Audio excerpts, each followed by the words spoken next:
say you be mine. Baby, say that you be mine. I don't care, I don't care, I don't care, I don't care.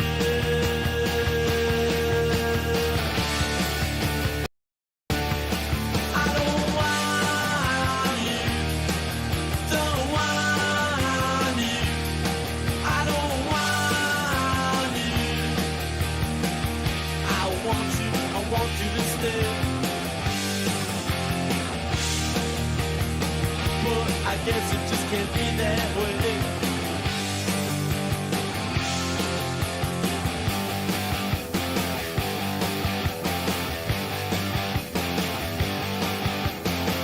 You said that you've been true.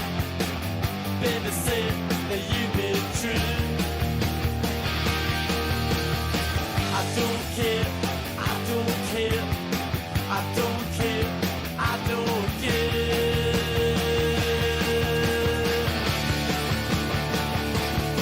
I don't want you, don't want you. I don't want you, don't want you. I don't want you, don't want you.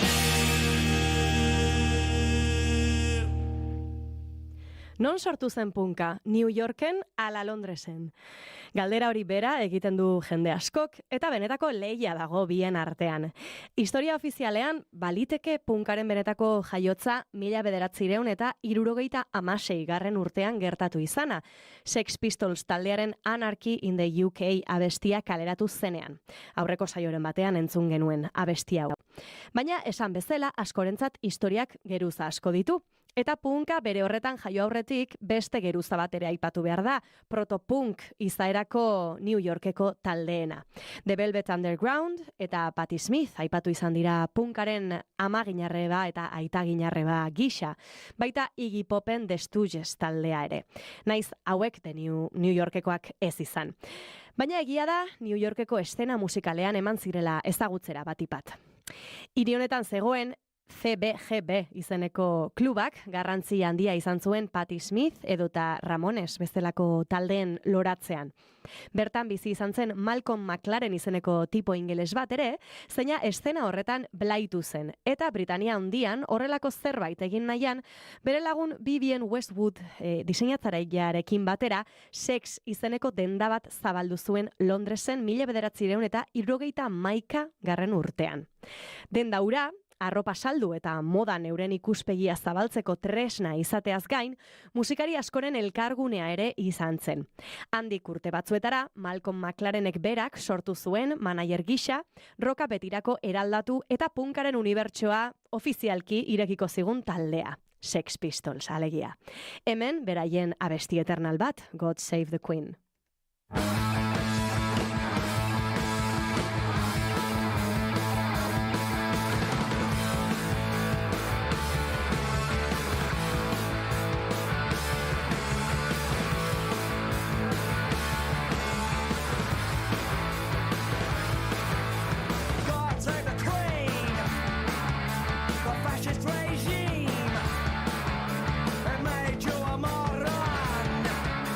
Potential hate bomb.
Egunon, goizeko 7 dira, naiz irratian zaude.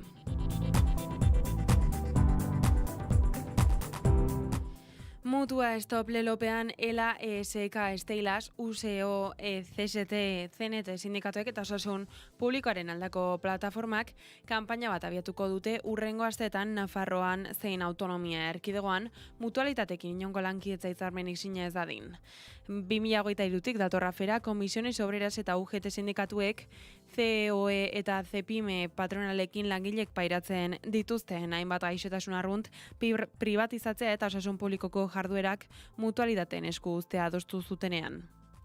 Claro, gogoratu beharra dago zer den mutua bat. Eta mutua bat enpresen elkarte bat da, mutuen interesetarako lan egiten dutenak, eta azkenean lortu nahi dutena da langilok ahalik eta arinen lanera bueltatzea, eta horretarako bide oso egoki bat izaten da errekuperazio denborak laburtzea, eta horrelako asumak izaten dituzte, ez?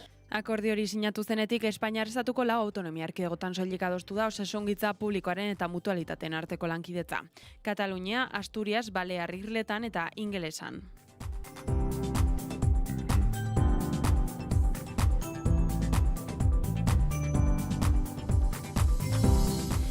EAJak uko egin dio Euskal Autonomia Erkidegorako lanbide arteko gutxineko soldata ezartzeko sindikatuen herri ekimen legegileari komunikatu batean jeltzalek azaldu dutenez, autogobernua zabaltzeko apostua egiten dute lanbide arteko gutxineko soldata ezartzeko, baina uko egiten diote sindikatuek aurkeztutako proposamenari. Lakuako gobernu kontseiluak gaur iragarriko duze irizpide duen sindikatuen aurkeztutako lanbide arteko gutxineko soldata ezartzeko herri ekimen legegileaz. Kontra egingo dutela aurreikusten da EAJ kaleratu duen oharraren ostean.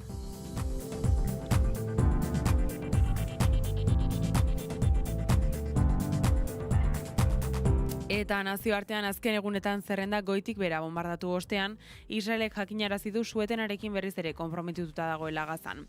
Argi geratu da Israelek nahi duenean eta nahi duen indarrarekin apur dezakela zigorgabetasuna. Aldagai berri batek gainera mainiaren ahultasuna areagotu du. Hamas Israelek finantzatutako Palestinar talde armatuar erasotzen ari baita bere boterea berresteko. Israelen erasoek gutxinez 97 Palestinar hil dituzte urriaren 10ean, Estatu Batuek diseinatutako bake prozesua indarrean sartu zenetik. Gazako gobernuak Israelek burututako suetenaren 80 urraketa egiaztatu ditu. Besteak beste hilketak, bombardaketak, atxiloketak eta justifikatu gabeko mugako pasabiden blokeoa frogatu dira. Israelgo armadak suetenaren aplikazioari berriro ekin diola adierazten du igandean zehar akordio argi eta garbi hautsi ondoren. Donald Trump Estatu Batuetako presidenteak azpimarratu du suetenak indarren jarraitzen duela eta Israeli inolako kritikarik egin ez badio ere, armada sionistak salatutako erasoriek tiro solte batzuk baino ez direla izan eta ez direla Hamasen buruzagiaren aginduz egin.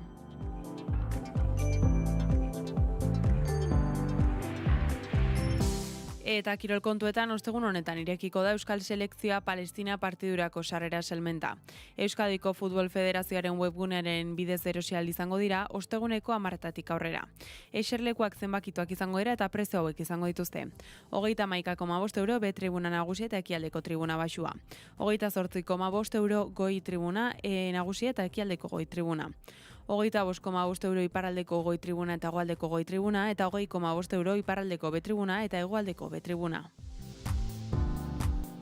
Eguraldia eta trafikoa naiz irratian. Trafikotik aipatu digute errepideak lasai daudela, beraz horrela segi dezatela goizean zehar ere, eta eguraldiaren xehetasun guztiekin joango gara. Iker Ibarluzea. Nahasi antzeko eguraldiarekin jarraituko dugu astearte honetan, baina orokorra mintzat ordu lasai desente izango ditu. Goizean hodei dezente agertuko da zeruan, ez da zerua erabat estalirik egongo, ostartetxo batzuk izango dira. Gainera hodei hauek goizean oraindik tarteka kostaldean eta bereziki ekialdean eta ipar Euskal Herrian euri pixka ere utziko dute, baina oso gutxi, gainantzeko lekuetan ateri egongo da. Ondoren, eguerdian, arratsaldeko ordu askotan, hodeitza ez da intrinkoa izango, eta naiz eta oraindik bereziki Pirineo inguruan euri pixka egin dezaken, leku guztietan ateri utziko dio eta giro lasaia izango da, baina azken orduetan berriro ere mendebaldetik barrena hodeiak trinkotuko dira eta gau partean batetik kostaldean eta bestetik Araba eta Nafarroa hegoaldeko mendi inguruetan euri pixka bat izango da. Haizeak goizean hego mendebaldetik eta harro joko du bolada zakarrekin lurraldearen mendebaldean, arratsaldean Kantauriar isurialdean ipar mendebaldera egingo du eta indarra galduko du Temperatura minimoek eta maksimoek biek goraka egingo dute, minimoak 10 eta 17 gradu bitartean errendituko dira, maksimoak Kantauriar isurialdean 21 eta 24 gradu bitartean eta Hego isurialdean 19 eta 23 gradu bitartean, temperatura freskoenak Araba eta Nafarroa erdialdean eta Alto Xamargo lekuetan emango dira, altuenak aldiz Kantauriar isurialdearen barnealdean eta bereziki Bizkaian. Eskerrik asko Iker Zazpiak eta Bosterlojuan oraintxe bertan urriak 21 asteartea.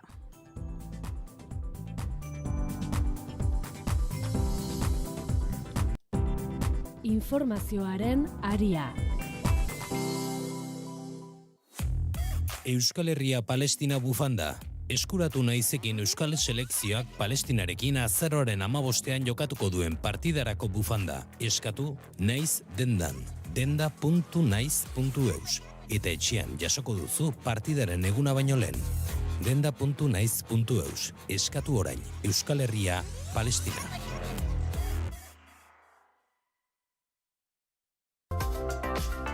Kultura eta hizkuntza politika sailak hizkuntza politikarako sailburu ordetzak diruz lagundua.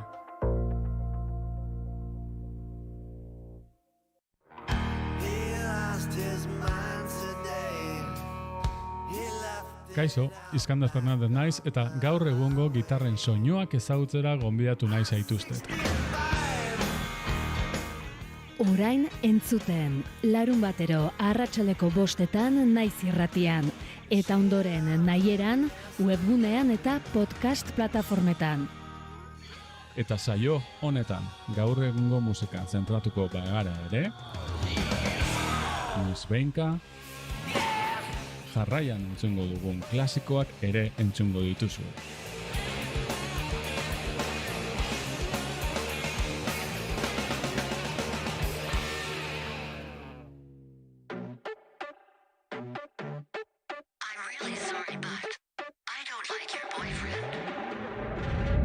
Driving in silence.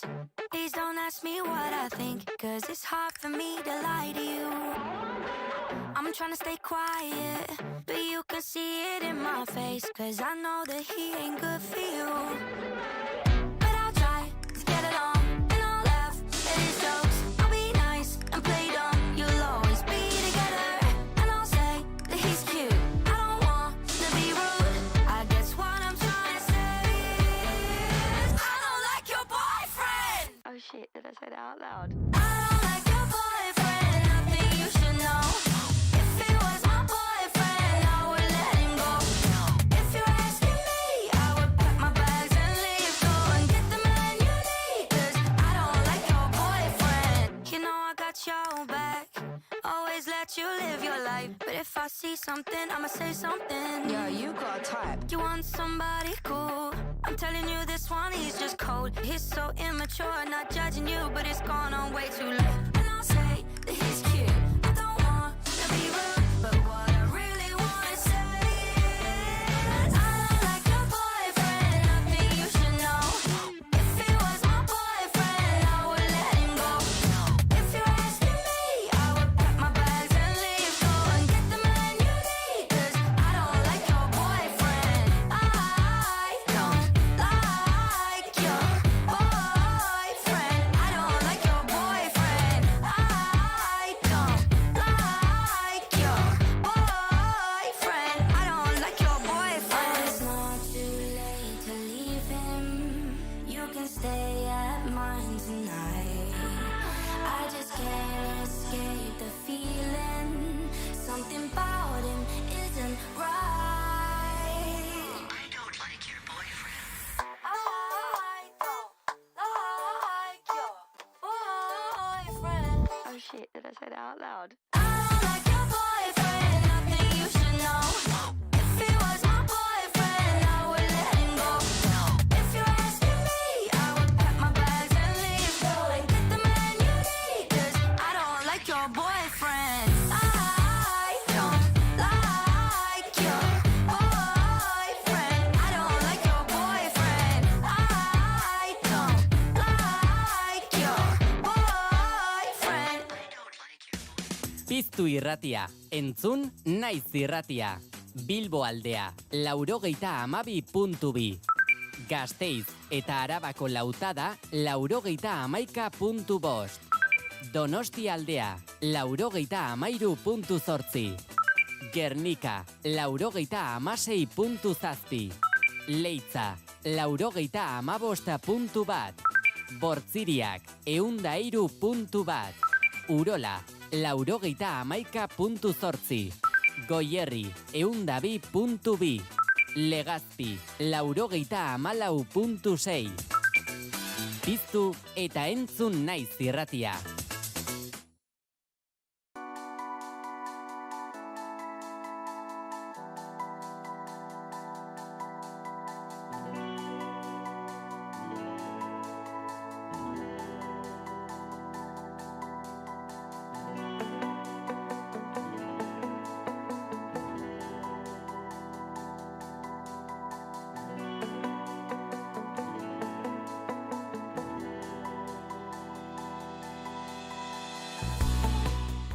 Zazpiak eta 11 erlojuan eta dakizue goizero bezala eguraldiaren tertuliaren unea iristen dela eta horretarako gaur nirekin dauzkat Alex Ortega Oriotik eta Jon Kolino Galdamesetik, egunon? Egunon, Iraia, egunon Alex. Zemu, zer modu zaudete? Ondo esan berko, asti harti izateko, eharki esan berko. Bai, egia esan, nagoera indikastearen lehenengo gunetan gaude behar da igual oaindik gogor, ez da? Bai. Asto zarra bezala, asto zarra bai, izun nola izatezan leno, astia goguak inaztezula eta ostiala ailatzeago ja nekatuta eta asto gaztiak alderantziz, astia nekatuta aztezula azte burua pasata gero eta ostiala ailatzeago indarren. Begira, ez zait hori gertatzen. Ez. Bueno, Alex, zurekin hasiko naiz, ze temperatura eta giro duzu oraintxe bertan Orion? Oantxe bertan, behitu, parte kompletu emago izupa. Perfecto. Hori jondazkau 18 gradu eta aizia ego aldetik handakau. Ta humedadia eguneko laruita zazpin. Gero eguardi partea, pixkat mendebal aldea giratuko aiziak. Eta itxaso berriz, uran temperatura 17 gradun dao. Ta olatuk metro pare bat eskaseko zen, alturan, ipar mendebaldetik handatuzkiu 12 segunduko maiztezun egin. Eta tarteka 2 metro terdi netorriko zaizkigun arren, egunen bukaerako metro pasatxoa pasakoia, olatu. Ta Mariak berriz, Maria oain berakadakau, ze goizeko bostak eta bosten izan deu, Maria goran, eta atzalden bostak eta hogeiten izango deu, bigarren Maria. Ta Maria beran berriz, 11 eta bosten aurrenekoa, eta gauen, ja gehientxuna lo gaudenen, 11 eta hogeiten izango deu, biharrena. Bueno, orduan ondo, ez da, itxura ona dauka. Bai, egoizia eta eiztaiak eta guztua egongoia, eta hori da, bai. Ebila eta hotza neguai aurretik anitezuna gero atzetik jartezat jola konpensatzeko, eta bueno, hengoz disfrutatu inberko dugu. Hori da, bai. Jon, zure kasuan Galdamesen zer nolako eguraldia daukagu? Pues gauza bera, oskarbi dauz dana, garbi, eta nahiko epela, 18 gradu euririk ez, pesez, ez dakiz erreptatuko den, baina luzatzen ari da, uda, ez dakiz, luzatzen ari pilo bat. Eta igandean izan zen euri pizkat, baina oso gutxi, bustitzeko errepidea besterik ez. Orduan, aldatzen diren gauzak. Nik gai bat ekarri dut ez dakit zer nolako gaia irudituko zaizuen. Ez dakit baduzuen abiadura handiko trenaren lan berrien inguruko berririk?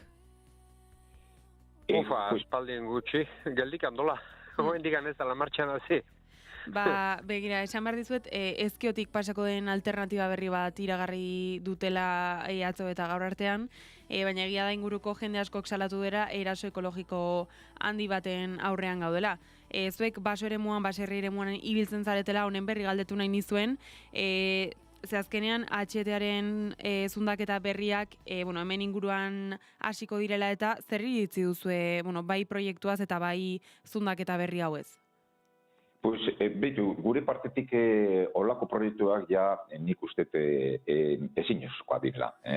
Dozin partetik, ja daukagu progreso guztia hauekin ja stop jarri behar dugu. Daukagu ja denetarikoa mugitzeko. Orduan gure partetik, gure baserretik pasatzen bada, edo enkarterritik pasatzen bada nik uste gizarte guztia edo jende guztia, hemengo jende guztia kontran. Ja badugu dana, nik jarriko nuke ja stop progresoari, olako progresoarekin, erramintak tresna daukagu beste progresoa egiteko. Orduan nik pentso nahiko dala ja, Ales, ture ustez? Bai, nire pixapea egin, nahi alako obra inbertzanen hasiera batetik handana esan zuen gaizkitatzea, eta gaina trena abiadura handikuare bai, kakotxe hartan jarri zuen, hemen bai abiadura handikua, baina hemen zehon trazau egin ez ala horren azkarri biliko, eta total 10 minutu ahorratzeko alako obra zarraitia, eta zean, gaina estudio askore ateatzean, esanaz, oain gehatutare botazan dirupila egin irabazten ateako ginala martxan jarriko baldin bazane, horrek ekarriko zituen gaztu guztikin da zea, eta nahi egile esatean nahi bazo, onmeste luzatzen nahi den asuntua, ez dakipa, nahi ez zait iruditzen oso ondore ateakoa nigen, lentzeon trena mejoratuko baldin bat zuen, akaso horregin balekua izango ginen, baina ez dakipa.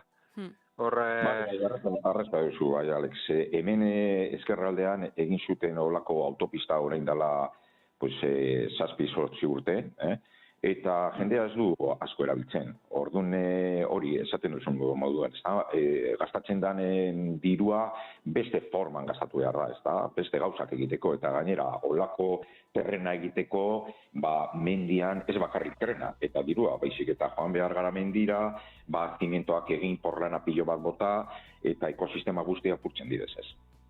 Ba, eta gurire bai nik askotan esatetzen, mendiriak garbitzen azteganen eta oain guardak askotan esateko, makina egin zartegea, eta makina egin ja bildurtu, eta eske lurra moituko zu eta ala, hostia, barketu, lurra moitzen, baina jode hor trenak eta autopistak eta egiten nahi dianak gotiek ze moitzuko, ez da, dirua, bai alde batetik bestea eta gero iskutature, bai baino, jode, nik ez da, batzuntzako omeste eta beste batzuntzako batez.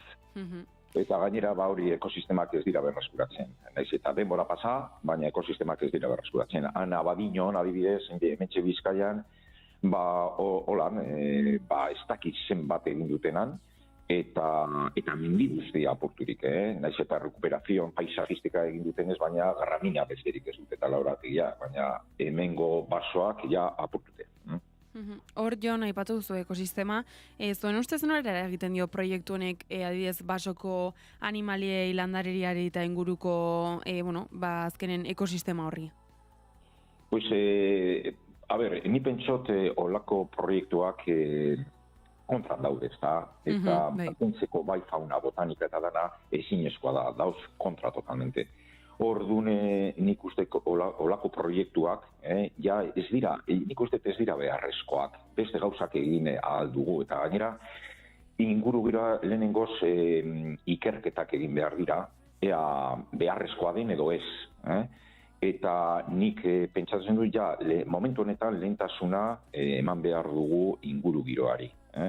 Eta hori, Alexek esan duen moduan, minutu pare bat edo 4 minutu ailegatu baino lehen, pentsatu behar du pizkat zer egin dezakegu. Adibidez, parke eolikoak behar dugu energia, ez da?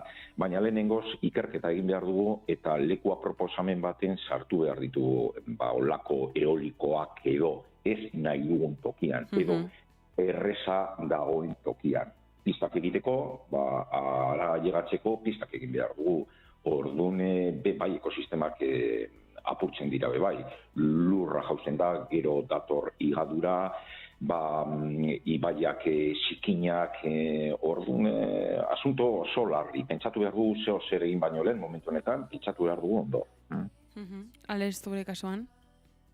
Bai, nire pixka tortentzena, hemen gauza gola altuntun baino lehenuo, aurrena ondo pentsatu, adibidez, igual hau pixka polemiko izango, baina leitzarango autobia intzanen kontra zeuden asko, oain erabili tegue baitare, hori adibidez, ikusi zen, pixka hor denbora egin ibili izan duela, baina trenan asunto honekin, hasiera baten, bakit, aralar zulatuta zea horrekin ibiliziala bai, eta hauen ez dakit hola da, baino ingurutikan alegia zulatu gabe hor aralar aldamenetikan pasatzeko bezala oingo ote zuen dare esaten, baino geho jonek esateuna, hoi hola iteko, ikusen, berda, nolako txikizilua baloratu inber da zea, eta lehen esan dizuten bezala, 10 minutu ahorratzeko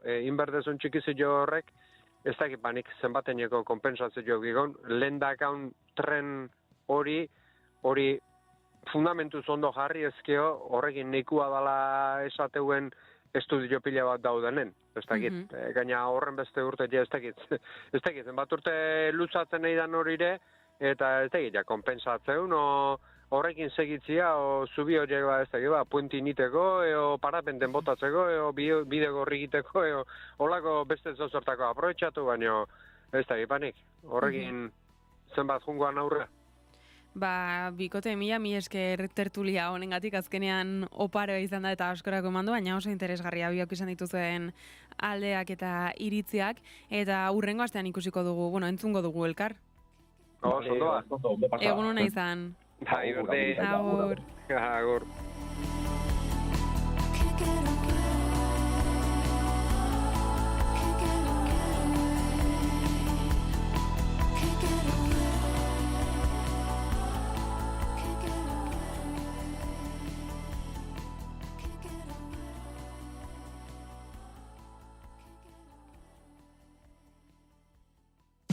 Informazioaren aria, naiz irratia.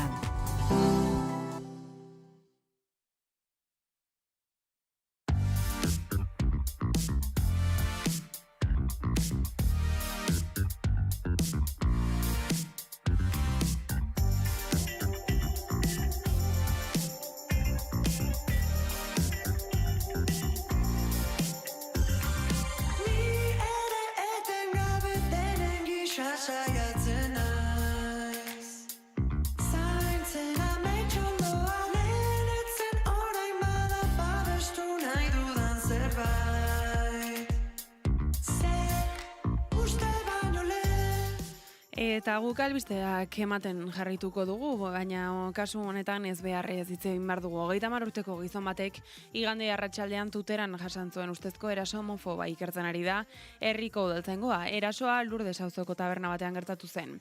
Polizia iturriek jakinarazi dutenez, 8 aldera patruila baten presentzia eskatu zuten tabernan eraso bat gertatu zelako, biktimak buruan zuen zauria eta puntuak eman behar izan zitzaizkioten.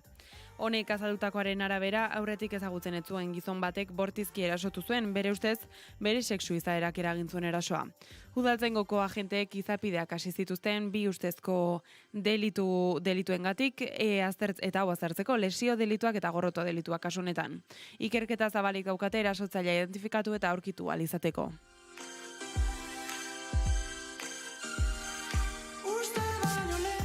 Eta bestalde espetxean sartu dute Zarautzen emakume bat hiltzeaz akusatutako gizona. 47 urteko gizona aurrekariak dauzka genero indarkerian Lakoako segurtasun sailak azaldu duenez. Atxilotua Zarautzeko komisaldegitik Azpeitiako epaitegietara eraman dute, bertan deklaratu du eta epaileak espetxera bidali du behin-behinean. Hilketa asteazkenean jaso zen osasun zerbitzuek 53 urteko emakumearen heriotza berresteko aukera besterik ez zuen izan. Zehaztu dutenez hilketa bortitza izan zen. Ikerketak zehaztu du akusatuak eta hildako emakumeak harremana zutela. Ondorioz genero indarkeria esparruko hilketa delitu egotzi diote, larunbatean jakinarazi zen gizonak genero indarkeriagatik aurrekari penalak zituela aurretiaz jasotako salaketengatik.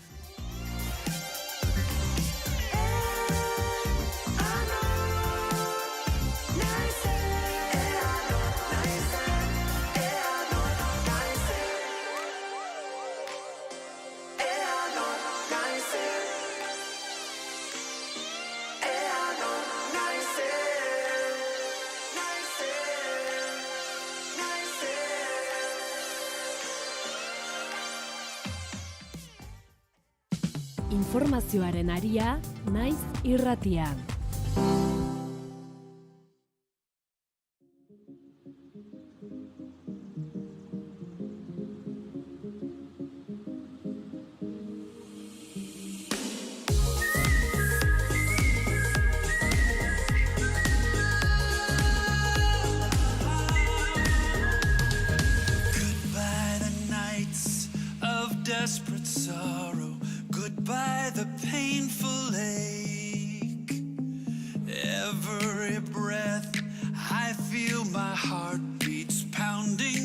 soul awake, and I am free. There is life after all. These vital signs that rise as I fall. More deeply in love with you. More deeply in love. More deeply in love with you. More deeply in love.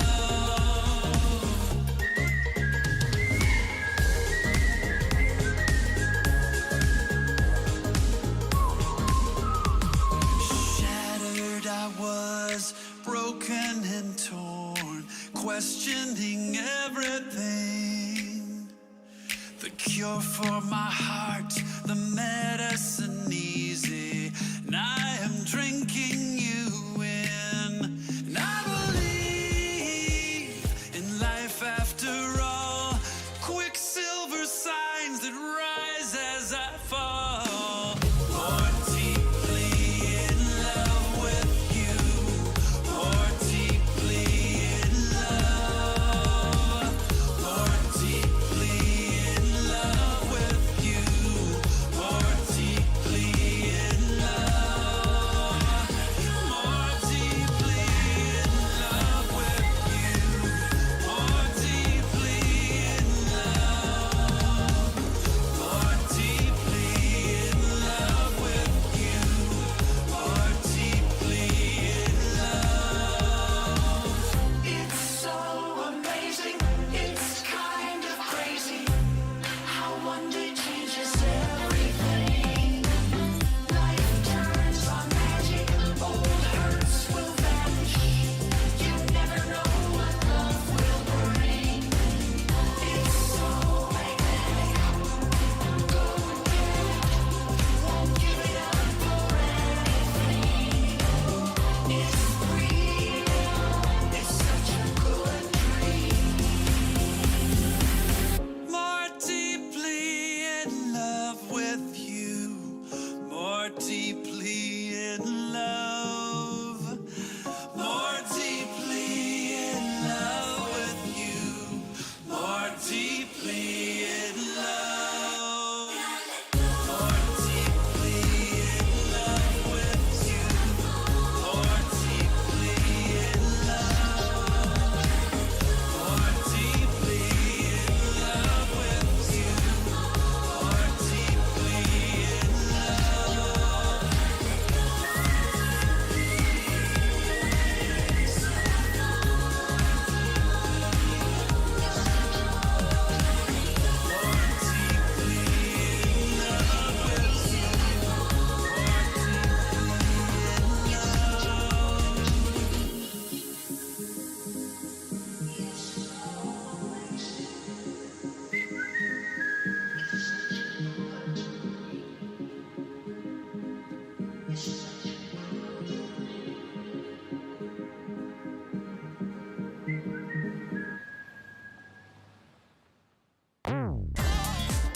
Naiz irratia. I want you. We don't have to play these games. Play these games, 'cause I want you. We don't have to complicate, 'cause I want, come on, baby, and feel the heat, yeah. 90 degrees, yeah, you and me, yeah. I'm what you need, look good on me, yeah. Me, yeah. I want you.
Informazioaren aria.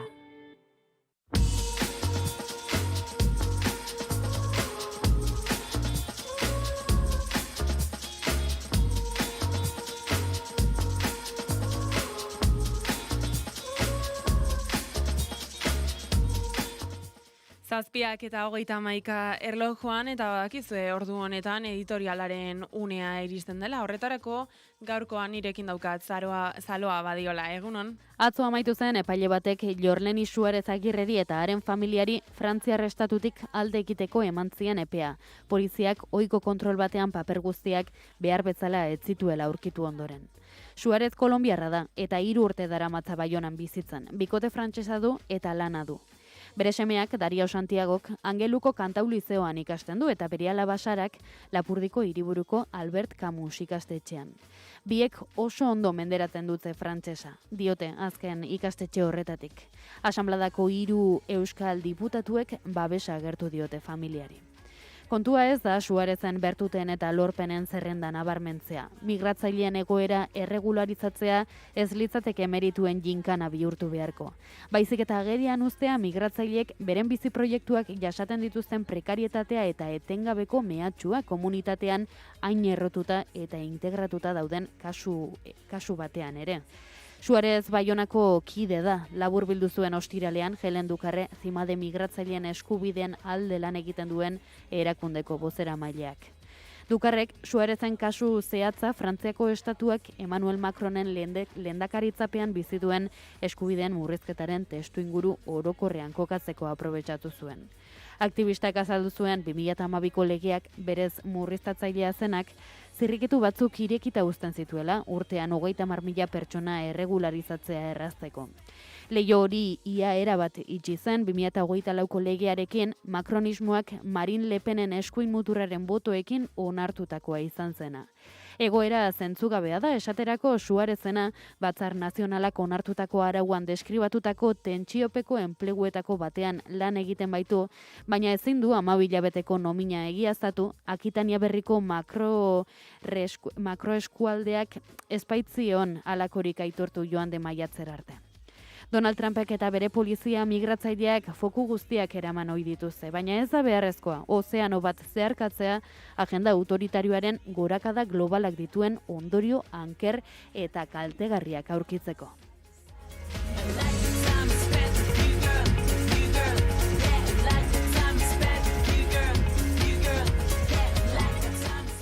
Eta editorialari bere unea eman ondoren iritsi da azalen arrepaso egiteko unea. Gaurko egunkarietan biarratz nagusi nabarmentzen dira. Alde batetik Euskal Instituzioen jarduraren inguruko eztabaidak eta bestetik Israelen eta Gazaren arteko gatazkak. Gara egunkaritik hasiko gara, etxetik hasiko gara. Eusko Jaurlaritzako Segurtasun Sailburu Bingan Zupiriaren aurkako interpelazioa jarri du azalean. Urriaren 12an Gasteizen Falange Espainolistak egindako kontzentrazioan ertzainak izandako jarduna, manifestarien kontrako oldarraldia eta horren ondorioz izan ziren atxiloketa eta zauritu larriak izango dira eztabaidagai Eusko Legebiltzarrean ostiral honetan. EH Bildu Sumar eta PPek galdera zehatzak egingo dizkiote Zupiriari, manifestazioaren baimenari eta ertzaintzaren babesa nola justifikatzen den argitzeko. Garenen azaleko argazkian berriz Gazako suntsipen egoera lazgarria erakusten da. Igandeko bombardaketek 100 hildako utzi dituzte eta Israelek kruderiazko ironiaz suetena berretsi duela dio. Berrian, bestalde, Israelen eta Gazaren arteko gatazkari jarraipen emanez, Israelek suetenaren indarraldia aldarrikatu duen arren, azken astean hainbat palestinar hildirera azpimarratu du. Gainera, Hezkuntza Sailak eskola bikaina denontzat izeneko prozesuaren baitan aurkeztutako eskola segregazioari buruzko diagnostikoa aipatzen du argazkian. Lab eta EH Bildu kritikoki atera dira bigarren bileratik, hainbat eragile prozesu kanpo utzi salatuz. Bestalde deiagunkariak Espainiako gobernuak eta Eusko Jaurlaritzak estatutuaren betetze prozesuari buruz duten tirabira jarri du azaleko gai nagusi gisa. Bihar espero da Moncloaren erantzuna lakoaren hildoari buruz eta Ubarretxenak Sánchez Pradales arteko bilera jarri du harreta. Azaleko irudian hitz sariak jaso dituzten pertsona ezagunak ageri dira. Hitzaren bidez gizartea hobetzeko konpromisoa agertzen duten testigantzekin. Gipuzkoako Notizias de Gipuzkoak berriz abiadura handiko trenaren trazaduraren inguruko eztabaida jaso du. Espainiako Frantziako gobernuak ez du aintzat hartu Eusko Jaurlaritzaren aralarren ingurumen inpaktua murrizteko proposamena, eta oraindik ez da argitu Nafarroarekiko lotura Gipuzkoatik ala Gasteiztik egingo den. Horrez gain, Tolosako ospitale berria 2030erako martxan egongo dela aurreikusi dute, eta argazkian hitz sarien sari banaketaren irudiak ageri dira.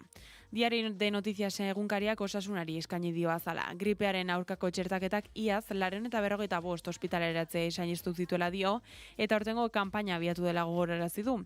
60 urtetik gorakoentzako gripearen txertoa eta 70 urtetik gorakoentzako Covidaren kontrakoak emango dira. Abenduaren 12 arte 200.000 barkatu Nafarrari zuzendua dago. Hitzarien irudia ere ageri da azalean, palabras de honor lelopean. Diario de Navarrak arazo sozial bat azpimarratu du. IZ eta lau birgaitze enpresak hainbat auzotan hasitako lanak bertan bera utzi ditu eta ehunka familia kalte ekonomiko larrian utzi ditu. Bestalde, osasun kanpainari buruzko mezu argiaren nabarmentzen da. Prebenitzeko garaia da gripe eta Covidaren aurkako txertaketen arira. Eta bukatzen joateko, El Correok Bilboko auzo batean jarri du arreta. Olabeagaren eraldaketa urbanistikoa martxan jarriko da, 600 etxebizitza berria aurreikusita. Trenbide esia zabatu eta lursailen erabilera berria definitzeko lanak Bilbao Ria 2000 erakundaren eskutan geratu dira. Argazkian Euskalduna Jauregian egiten ari den B-Venture ekitaldea ageri da, iparaldeko estatu mailako ekintzailetza topagune nagusia bihurtu dena. Eta azkenik, El Diario Baskok Gipuzkoako errentadatuak azpimarratu ditu. Azken neurketen arabera, Urela kostak gainditu du Donostialdea eta bihurtu da lurraldeko errenta altuena duen eskualdea, 28.518 euro. Oraindan da errenta altuena duen herria eta Pasaia baxuena. Azalean, gastronomia open ekosistema eraikin berria inauguratu duen Baskulinari Zenterreko ekitaldiaren irudia ageri da.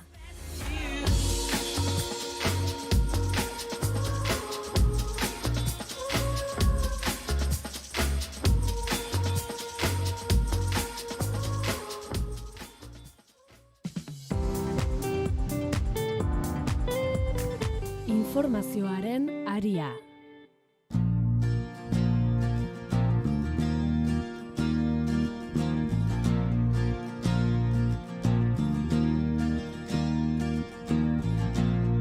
Naizela ispiuak egiten didan isla, esan zidaten menola, nola beraz naizela, ispiuko estniak zuzen begiratzen esango nukenik bera baino hobezagutzen nauela, baina margotuko naiz ditudan pintzalekin zulo beltz guztiak estaliz, egalak margotuko dizkiot neure buruari eta irelatuko naiz nire kolore guztiekin.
Informazioaren aria, naiz irratia.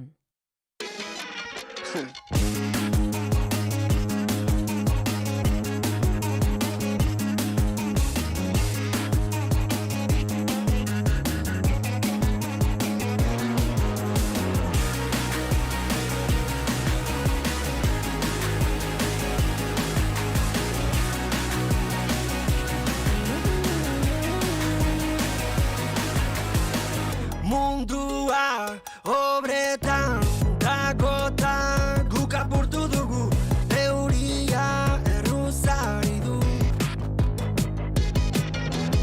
Ikusten ez dena ez da existitzen, ta ikusten dena zena izfidatzen, egia Donostiko auzo bata.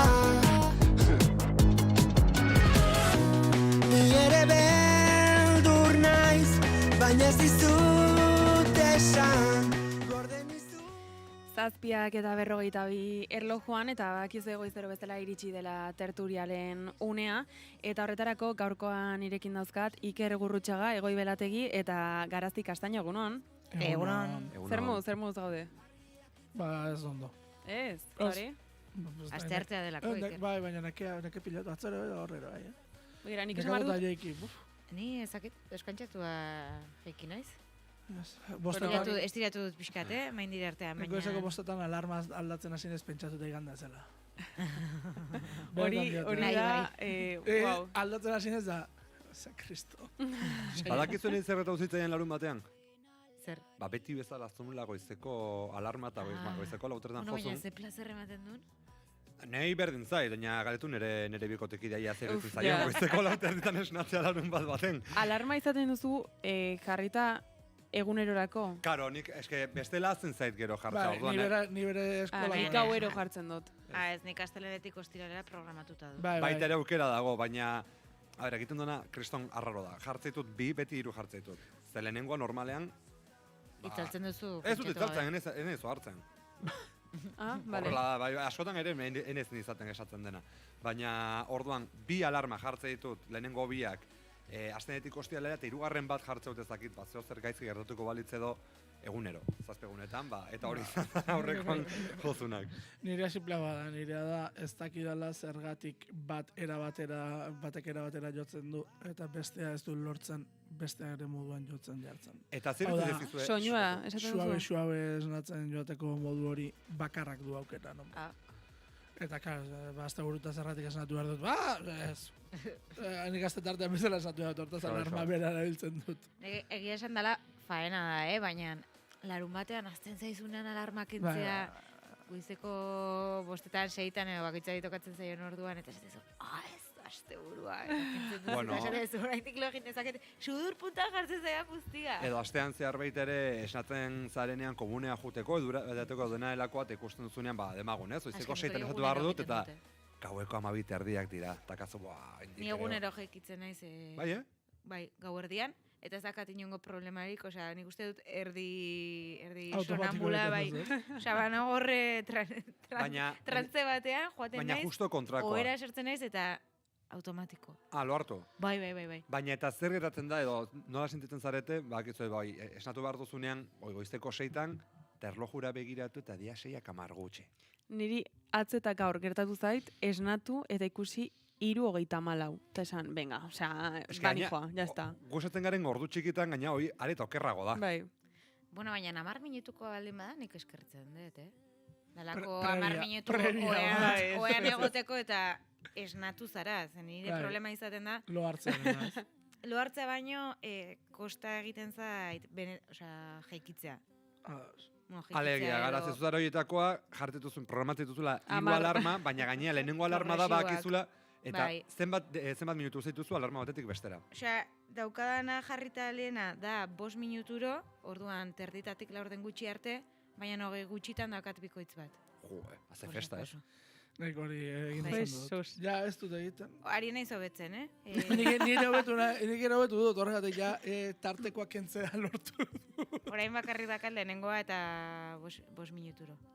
Baina, ez banaiz dutxatu behar luzatzen dut. Puntako telefonoak diren hauetan zergatik alarma bat ezin da kopiatu eta bestea berdina izatea eta gero ordu aldatu bakarrik hau da soinuak eta ezin. Hori ez dut ulertzen, bueno, nire mugikorrean a priori denak daude berdin. Nire. Bai. Nire kasuan ez berdina dia baita. Baina nahi taukeratutako. Berria sortzen duzunean beste soinu bat jartzen zaizu? Bai. Zago da bat berezia bakarrik esnatzeko dena, baina narra. Bai, nire hori oso arra. Baina esango gaina, 3 edo 4 sintonia posible daudela. Bai, gehiago egongo dira. Ez du, nik sintonia esenta dauzkat, baina nik usten dut, ja sistemarekin datorrena. Baina progresiboki esnatze hori ez dut lortzen bigarrenik jartzea. Eta indarrez, humorez esaten zareten horietako azarete, edo behar duzue denbora tarteat pasatzea martxan jartzeko? A ber, niri gustatzen zait, alarma tartean irratia jartzea, Baina non hartuko dut kapazan naizela ere lokartzeko. Zuri gustatzen zaizu zarata, ez? Goizean goiz. Alarmak. Bueno, ez moduak eta moduak gaude. Bai. Ez, baina irratia jartzen dut. Eta beste ordutegi batzuekin ibili naizenean, egon naiz 40 minutuko tartean, Osea, lehenengo alarmatik bigarrenera 40 minutu, eta tartean irratia, eta inkluso lokartu, gero esnatu. Eta gazu iratzargailua irrati duna edo? Ez, osea, ez mugikorrean jarri. Zure mugikorrean oraindik, baina ez, alarma ez, hori da, osea, alarma jarri eta... Ez baina web bidezko irratia. Bai. Ez, ez daude. Horretik esaten ari doa zure mugikorra badu FMA. Ala ere baditut aplikazioak, pare bat aplikazio. Baina ez egiten dut naizeko streaminga. Bai. Badaudelako oraindik ez kaskoak konektatu behar izaten direla. Nik esan bara dugat... Aurikularrak zearekin... Gaur tontoka ematen dit. Nik gaitasuna daukat lehenengo alarmarekin esnatzeko. Ya está, lehenengo alarma jo, esnatu, altxa eta punto. Egia da, goiz, ordutegi honekin ez zinezkoa da, ezin dut, oso negatuta jekitzen naiz, baina beste ordutegi batzuekin alarma bat eta aurrera. Baita ere, etxekoak alik eta gutxien molestatzeko. Nizu bezalako nahi zira. Eriste da puntu bat. Lortzen baldin badut lehenengo entzutea. Gero siesta ez uinerk errespetatzen, ez beste hon siesta. Sentitzen dut asko. Eske siesta dago zaera, nik siesta egiten dut eta benet. Nik ez dut egiten. Nik lo egiterako, bezakit gaitasuna den, edo kasunetan ja zerbait negatiboa, baina nire loa izugarri sakona da. Eta esatzen baldin badiz da, ni bakarrik esaten ez delako, alea, jendeak aldu sukaldatu korrikei. Bai, baina benetan. Nik ere bai, baina ez dindudan, molestatzen diana da, lokartzeko momentuan. Gero lo baldin banago, zaila da ni esnatzea. Baina gertatzen zitean orain altzara itzuli naiz, baina intxaurrondon, nire pixukidaketanik oso ordutegi desberdinak genituen. Orduan, ni oera sartzen nintzenerako beraz etorren lanetik. Zen desastre bat, baina azkenan zarata konkretu batzutara ere ohitzen zara, eta baina zen automatiko era sartu, eta goiko bizilagunak zapata jantzten zituen, eta ibiltzen zen etxetik, ez dakite, kontza bat eukiko zuen zerbait, eta ari zen zapatak egiten edo zerbait. Kon. Señora, lo hartu behar naiz, ja. Lo hartu behar dut, eta zuzadez, zapatekin nik ezakit zei kristo egiten, gero txakur bat zekan, ordu txakurra jarraitzen zion, pentsatuz jolas bat zela, horrorosoa zen. Gaizkin pasatzen nuen. Nik esan baraukat lo oso harina daukadala. Segituan esnatzen naiz soinuekin eta... Zure ere pegatzen dizu. Bai, ez da. Orduan, lehenengo alarmarekin ja berpiztu naiz. Ja, ez da. Ez dut behar... Ikusita sustoan nola hartzen dituzu. Bai, ez da horrekin ja bakarrik. Agertu da ja susto hartzen duzu. Hor da, gorputza aukadala... Defentsan. Bai, defentsa konstante batean. Gai ezaletuko dugu, azkenean damakigu 10 minutu alarma zitza egiten. Ez dakit zure kasuan egoiz zerbait ekarri guzun? Denontzako da gaia, denontzako. Lubreko lapurreta. Eske nondik hasi, ez? Ja ez dugu kontatuko, ze pentsatu jende guztia doak edazerretu ze, baina igande goiza, 9:30 kaldera, 4 laguna gertzen dira. Garazeri ari nion esaten, toke asotan esaten, ze txapuzeroak eta badirudi dena improvisatu izan balute bezala goizan, ikuste dut improvisatzetik. Galdera bat, galdera tonto bat izango da kaso baina. Goizako 9:30 gozaltzen dute igandetan Parisen. Nik esango nuke izan ordua hautatzearen kontua. Antza beraiek bazekiten igande goiz baten langile gutxiago daudela eta bisitari kopuru handia. bazekiten baita ere zeleiotikan sartu. Agertu ziren... Bizitari kopuru handia izaten da igandeko ez behatzitetan. Behatziterrietan jendea museo barruan dago. Irekiera ordua da. Irekiera ordua da, ados. Orduan, bete-betea zegoen, agertu ziren montakargas batekin, montakargasa ez, montakargas dute baina da elebadora. Bai, elebadora, altxatze jauetako bat. Kamioi bat, eskailera batekin. Eta txalekoekin, uste dut baten batzela Pariseko prefekturakoa, edo herriko etxekoa. Baina, bakizue hori, ez, geroz eta evidenteago. Noski baietz. Hobe dela, aurpegiz eta... Bai. Gero rotaflexarena ere asko ipatu da, rotaflexa erabiliz sartu zirela, baina antzadenez, kristal horiek bazeuden presoduta kolpe handiak jasateko ez ordea moztuak izateko. Horregatik nik uste bazekitela... Baina rotaflexarekin ez zera. Plasma. Baina pelikuletan ez, laserra. Plasma hori. Entzun dituzu Rashida Dati Frantziako kulturministroaren adierazpenak? Bueno, bikaina lehenengoa esanez, eta erdia serre bera, arazoa dela, Lubreko museoko segurtasuna izugarri zarkituta dagoela, moldaketak egin bai, baina entzenez 1940 hamarkadako azpiegitura orokorra duela eta bar, kamaraketan aldatu da. Antzerako zerbait pentsaturak, fatxadiko zerbait esan nuen. Hori museoa da pentsatu. Langileak protestan izan dira urtetan, ez? Segurtasun neurriak eta... Ez da la berria. Baina, karo, dati ez du, hemen arazo, baina eazen kasutan emakume hori da, arduraduna, ez? Museo hori seguru izateaz. Eta gero baita esan zuen, publikoa da, Louvre? Publikoa da? Egia esan behitu ezakit, agian fundazioaren baten izango da, baina pentsatot bai edo bai, Frantziako estatuak dirua sortuko dula, eta nola bait hitzarmenduta egongo da, itunduta egongo da, seguro. Baina gero baita esaten zuen, Rashida Datik, dena oso azkar pasatu zela. 4 minutu. Nik azkar ez da zalantza jarriko nuke, ia 4 minutu zegoen zian Apolo aretoan. Eta sartu irten da dena, 7 minutu izan ziren. Publikoa da. Ez zaizu iruditzen, 4 minutu izugarri denbora pilo dela egoteko harribitxiak lapurtzen museo batean? Bai. Baina hori igual ere da gure beste kontu bat, irratiaren orain alarma zari eginela itzen egiten, guretzako 4 minutu dira eternoak, eternidade bat 4 minutu. Zenbat gauza egin dituzke 4 minututan? Asko. Baina nik uste dut gero berez 4 minutu ez dela... Lapurtzean esango nuke... Zerbait egatik jartzen dituzet denda kate handiek askotan. Venga, nahi duzuna hartu 2 minututan, 80 segundu dituzu, dendatik nahi duzuna eramateko. Neri denbora mango diake. Zuk egingo zenuke lapurre bezala mapa estudiatu dendakoa. Eta dendakoek ziurranik egingo lukete egun horretan gauzak tokiz aldatu zuk estudiatuta eramango duzulako. Kontua da, ez badut ordaindu behar... plastikozko goiara batera ematen baldin badut ere, ni ja kontatzen dituzen gauzekin. Nahiko argi dago hemen lapurreta etzela, hemen helburua dela segurtasun enpresa batek nahi duela saldu segurtasuna, ez da. Eta ez...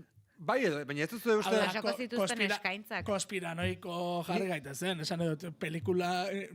Gizonetako pelikula gehiagik ikusi ditut. Ez dute edo zer lapurtu, Hori da, nik ez dut... Baina justu hori da gauza, zuk ukitzen duzun dira justu, ukitu behar duzu puntu hori, jendeak esango du, segurtasun areagotu behar da, eta hor agertzen da, klink, nik badut, metodoa. Baina ez duzu uste baitere oso... Pelikula klasiko bat ikusten ari nahi zemen. Ez duzu uste oso esanguratsua dela baitere, zein momentutan, zein testuringetan oso garrantzitsua izateke jakitea nork egin duen enkargua, ze bitxi horiek ezin dira erosi, esatuetunak bazekin zer esaten zuen. Zer esan dute, ez? Despiezatu egin behar direla. Hori da, eta gaina, eta balioa horia, balioa ipatu dute, eta balio kalkulezina dela. Eta antzadenez, ez dira munduko harribitxirik onenak, ez dira hoberen egin daudenak, arazoa bera da, Frantziar estatuak berak ematen dien dimensio harribitxi horiek. Esan dugu esan, baina Napoleonen harribitxiak ziren, tartean baitere bere mazaenak, Mario Eugeniarenak. Eta izatez piezarik baliotxuena da galdu dutena bidean. Hori da Mario Eugeniaren koroa. Duzue galdu duzuela, neri horrek deitu zian. Ero, nik uste nahi zutela. Dena. Ezin zaie. Dena. Oso arraroa da erortzea. Niretzako gai izan baziren 4 minututan lapurreta hori egiteko, ez dira gai koroa galtzeko. Esan nahi dut. Lizitazioa atera, enpresa aurkezten den atera, eta enpresa hori ikertu. Listo, eta hori iritsiko zara. Ulertzen dut teoria hori, baina zer lapurtu duten, horregatik horrekin ez diten. Baina da orgulloan ukitzea. François Hollande, Frantziako presidente horiek bere hipotesi propia dagoeneko zabaldu eta esan du, berak nahiko argi dakala, ezin dela baztertu, laporatu honen atzean, atzerriko agenteak egon direnik, eragileak, hoi bakitu zer dan, ez? Betiko eufemismoa, errusiarrak izan dira. Hala ere, zaizu eritzen, Holandek bastante detektibe frantsesaren itxura duela. Holandek beti... Pantera rosakoa dirudi, bai, ein handi batean. Eta Mikel Izetarena. Imaginatzen... Ez zinez pentsatu hori. Imaginatzen dut François Hollande... Piskat altu dago, beti zui gehiago garritulako. Imaginatzen denez, François Hollande ikertzen lapurreta hau bere mototxoarekin, goratuko zera, eskapatzen zanean Elixotik bere amorantearekin elkartzeko, eta, bueno, Kluso inspektorea etera ez. Era, bai, kluso inspektorea. Bueno, pizka Juan Carrere bai, motorraren asuntoa. Donostian atzera eta horrela aski biltzen zen Juan Carrei. Bai? Hau ez da bakizu? Bueno, Istripu larri bat izan zuen Donostian bere motorekin. Bueno, orokorrean penintxulako... toki askotan. Ez baina iparraldean, ez? Garaian, ausardia bartzen, moto batean euskarria etortzeko. Pentsatuko zenun Juan Carcela. Bueno, da gero oso aurpegi ezaguna dela. Bai. Donostian, berak bazekin nondiketan horre bilitan, eta horra gertatu ditzaion. Bai, San Sebastianen ibiltzen zen ez. Hori da, bai. 2 minutu eta erdi eskaz, Iker, sarrairatxo bat bintzat? Eskantak zuen lotura ordu aldaketaren kontuarekin, baina, karo, nazkatuta nagoelako. Zergatik, ez, nazkatuta nago, berriz ere mai gainean jartzen ari direlako eztabaida hau, eta hegoaldeko jendea ez delako konturatzen zertan ari den. Atzo ere, Pedro Sánchezek ez zer esango dela, bat ez ordu aldaketaren inguruan, bale, eta Macronek zer esango du. Ez badu Macronek ez esaten, eta ez badu Pedro Sánchezen gauza bera pentsatzen, ni ez nago horrekin. Baina erabakia ez da... Bai, uste dut Europa oso dako nahi... Europar batasun osoak hartuko luke neurria izango litzateke. Neurria izango litzateke, ordu aldaketarik ez egotea, ez bakoitza ze ordu tegitan egotea. Uste dut estatuak bai erabaki dezakela. Eta hauek noski Grauitzekin nahi dute jarri. Eta, claro, Parisek ez badu erabakitzen Grauitzekin jartza, ez duela erabakiko, ez dukalako zentzurik Grauitzekin jartza. Euskal Herria oraindik eta zatituago, eta Katalunia oraindik eta zatituago geratu lirateke. Badakizu zer ekarriko lukeen horrek, ez? Guk 2 ordu eman beharri izatea irratian. Bueno, claro, gauza askoren artean, eta zuk pentsa, Irundik nahiara zubiak gurutzatu eta 2 ordu aldatzearen tema hori. Bai. Erokeria bat. Pentsa oraindik koberturari gabe gelditzen garela askotan, eta nik ez dut ulertzen, 2025ean oraindik nola gerta daiteke. Koberturari gabe, edo aurrekoan ni bezala, barkatu, Iker bota bestea. Bota. Niri ez zait, pentsatzen ari ez zeikanta... Bulebarreko erlojua. Beste erlojuarekin euskaraz ditzen besterik okurritzen. Gero kontatu ez gerdi gazten erazabazten dutela, baina... Bueno, ez da. Eta urtzeko horten diskoa dakar. Zena oso popero... Oso mekano kantua. Bueno, mekano ordutegiak ez diagin importa. Bueno, haiek ere egitzuten, solo 1 minuto más para la cuenta. Hori da, bai. Bueno, 15 segundu, bihar ikusiko dugu elkar, bihar arte. Agur. Para que tú no vengas ni yo pueda ir, ni la noche ni el día quieren venir para que por ti muera.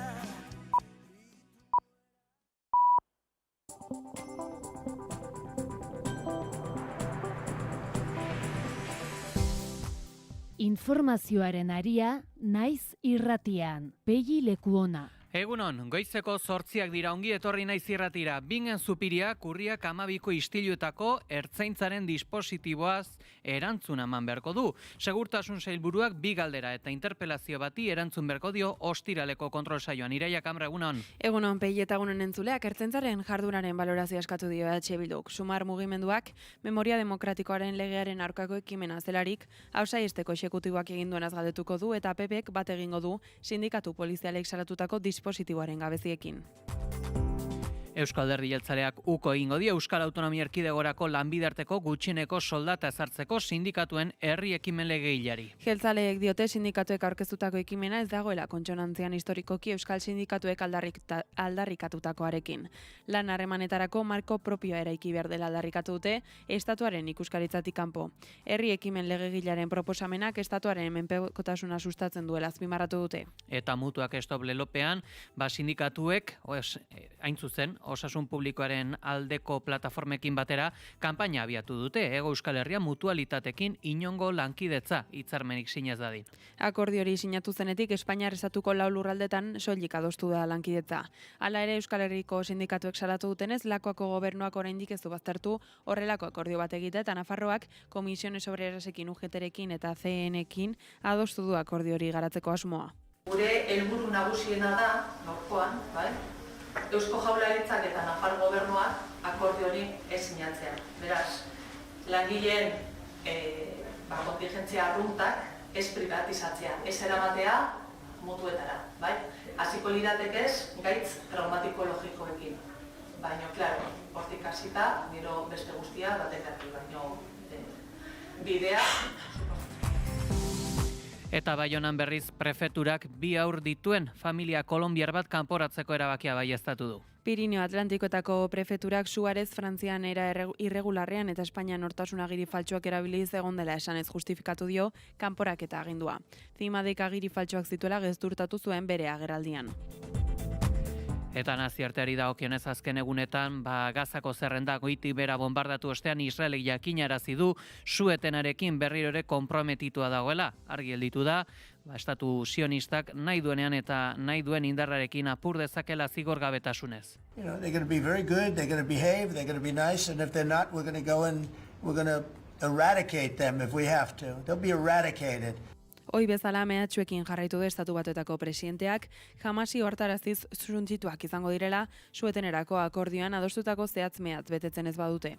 Eta ostegun honetan jakingo da F soldadua delakoaren aurkako epaia, 1972ko igande odoltsuaren testu inguruan erresuma batuko paraxutista erregimentuen parte izan da, hilketa saiakera egozten diote, derrin eskubide zibilen aldeko martxa baten aurka egindako erasoan garrantzi handiko epaia izango dela aurreikusten da, balantzak biktimentzako justiziarekiko edo zigorgabetasunaren bermearekiko egingo baitu. Eguraldia eta trafikoa naiz irratian. Errepidetan bada nabarmentzeko jazorarik?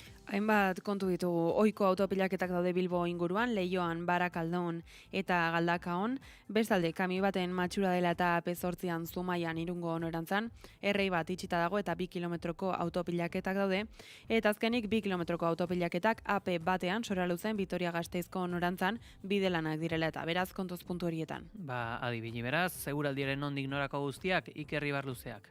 Nahasi antzeko eguraldiarekin jarraituko dugu astearte honetan, baina orokorra mintzat ordu lasai desente izango ditu. Goizean hodei dezente agertuko da zeruan, ez da zerua erabat estalirik egongo, ostartetxo batzuk izango dira.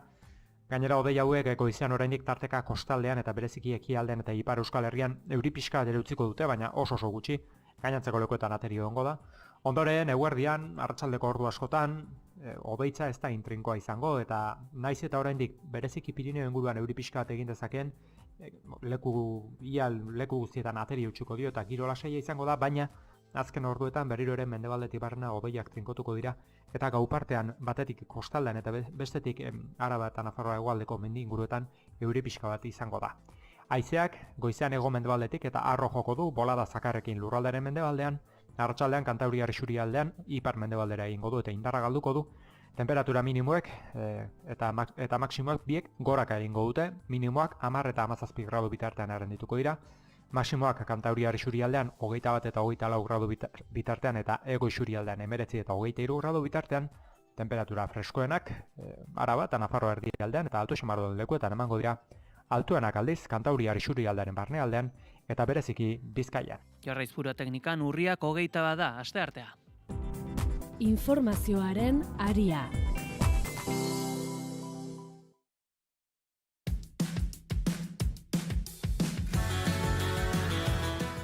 Bingen Zupiriak urriak 12ko istiluetako ertzaintzaren dispositiboaz erantzun beharko du. Segurtasun sailburuak 2 galdera eta interpelazio bati erantzun beharko dizkio ostiraleko kontrol saioan, eta besteak beste ertzaintzaren jarduna falangeren elkarretaratzearen baimenaz edota hauen kontrolaz eman beharko du erantzuna. Urriak 13an Bingen Zupiria etzela ostiralean legebiltzarrean izango iragarriarren, segurtasun sailak sailburaren agenda aldatu du. Exekutiboaren kontrolerako saioan erantzun beharko galdera da EH Bildurrena. Ertzaintzaren jardunaren balorazioa eskatuko diote, Gorka Ortiz Deginearen galderak dio, ertzaintza 1 euro izan zela falangeko kideen alboan, hauek makillak bateak ala bandera fascistak aterarren. Sumar mugimenduko Jorne Hernandezek elkarretaratzea eragotzi ez izanaz galdetuko dio. Memoria demokratikoaren legearen aurkako ekimena zelarik ausaiesteko exekutiboak egin duenaz galdetuko du. PPek bestelako kontsulta bat burutuko du, Ainhoa Domaika legebiltzarkideak bat egingo du sindikatu polizialek salatutako dispositiboaren mailaz.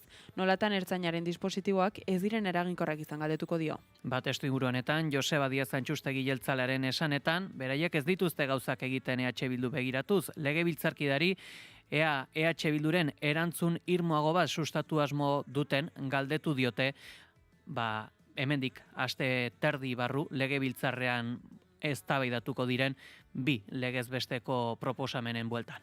Nosotros no hacemos las cosas pensando en Bildu. Nosotros presentamos las iniciativas en función de lo que ocurre en el país.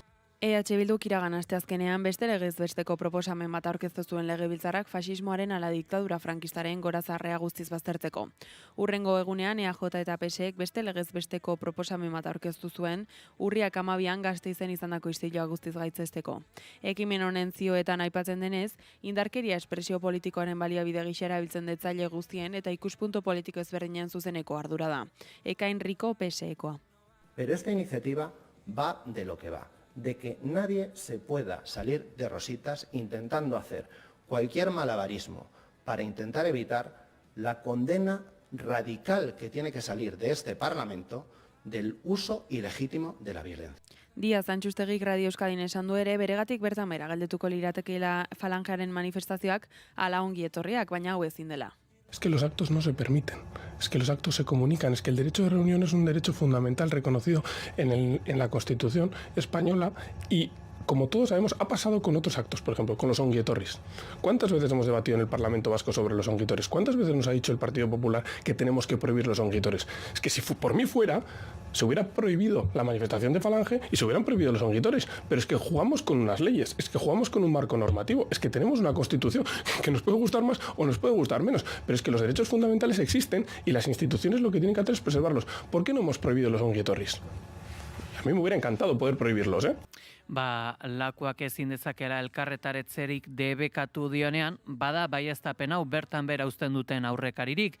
2008 urtean, antzeko testuinguruan, bertan bera gelditu ziren urriak 12ko falangeren elkarretaratzeak Gasteiz eta Bilbon, edota urriak 26an Gasteizen aurre ikusitako beste ekitaldi bat. Exekutiboak azaldu zuenez garaian, debekuaren arrazoia, ordena publikoan egon zitezken istiluak ziren.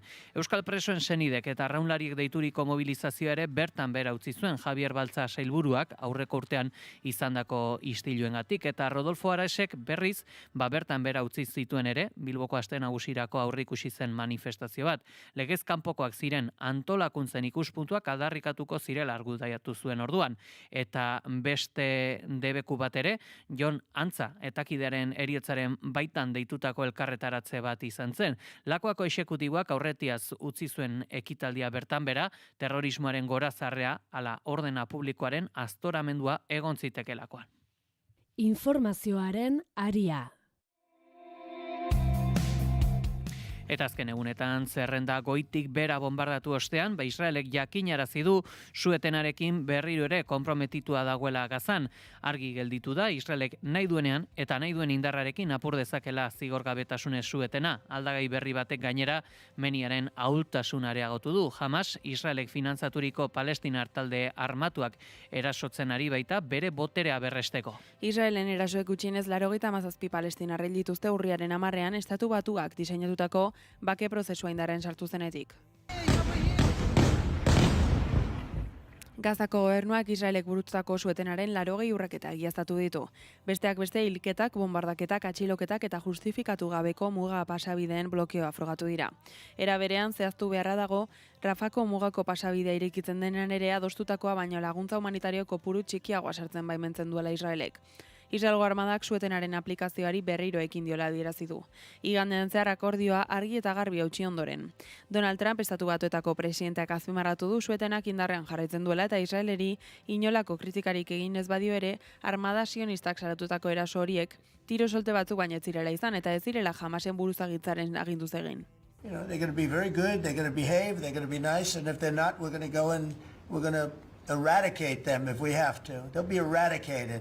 Baina hori bezala mehatxuekin jarraitu du Estatu Batuetako presidenteak Hamasi ohartaraziz suntsituak izango direla suetenerako akordioan adostutako zehatz-mehatz betetzen ez badute.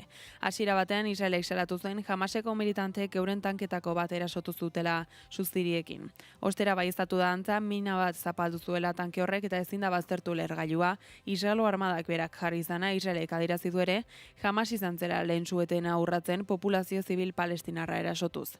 Hamasek adierazi du Israelek estatu armatu eta finantzatutako banda kriminalak erasotzen ari dela. Gerran Israelekin lerratu eta laguntza humanitarioa lapurtu edota herriarrak erailtzeagatik.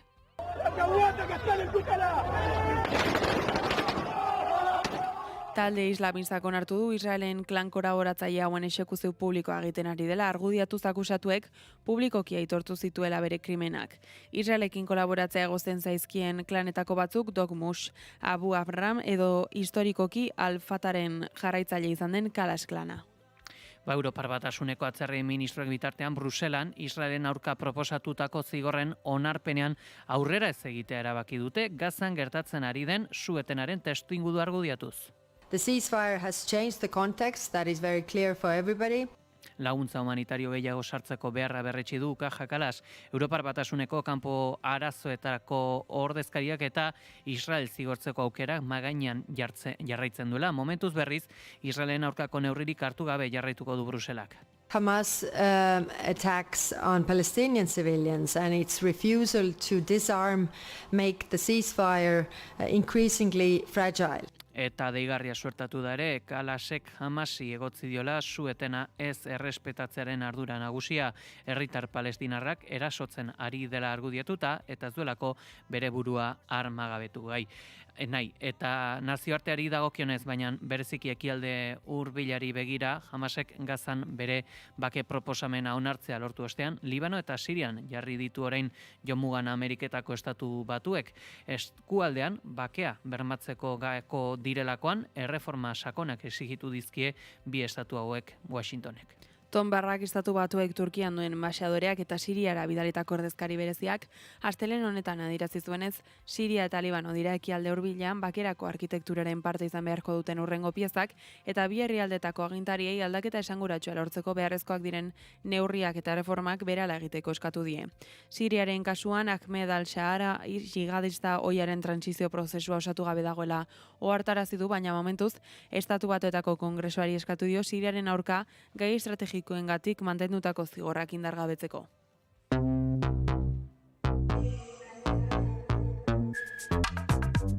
Goizeko 8 eta 14 Baionako prefeturak bi haur dituen familia kolonbiar bat kanporatzeko erabakia hartu du. Jorlein Suarez Agirre eta bere bi haurrek Frantziar estatua uzteko agindua jaso dute eta Zimadelkarteak prentsaurreko batean gertatutakoa salatu baldin badu ere, Pirinio Atlantikoetako prefetak bere erabakia berretsi du.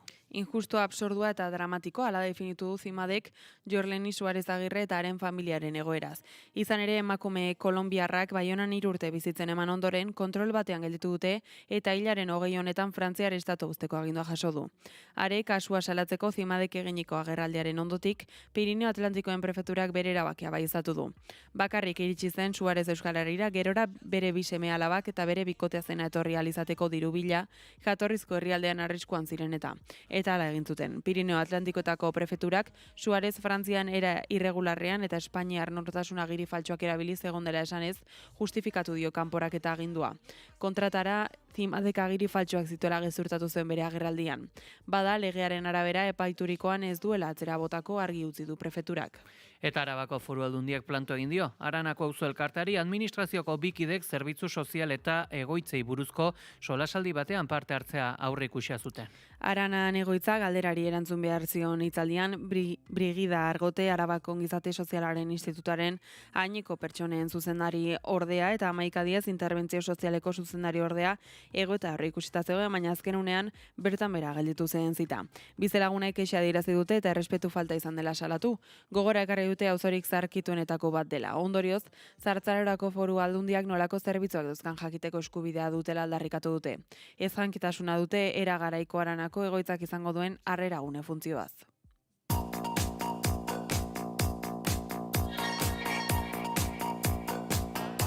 Kontu ekonomikoetara salto eginez, esango dugu Eusko Alderdi Jeltzaleak uko egin dio Euskal Autonomia Erkidegorako lanbide arteko gutxieneko soldata ezartzeko sindikatuen herri ekimen legegileari. Komunikatu batean, jeltzaleek azaldu dute autogobernua zabaltzeko apustu egiten dutela lanbide arteko gutxieneko soldata ezartzeko, baina hori bai, uko egiten diote sindikatuek aurkeztutako proposamenari 130.000 sinadura inguru jaso zituenak.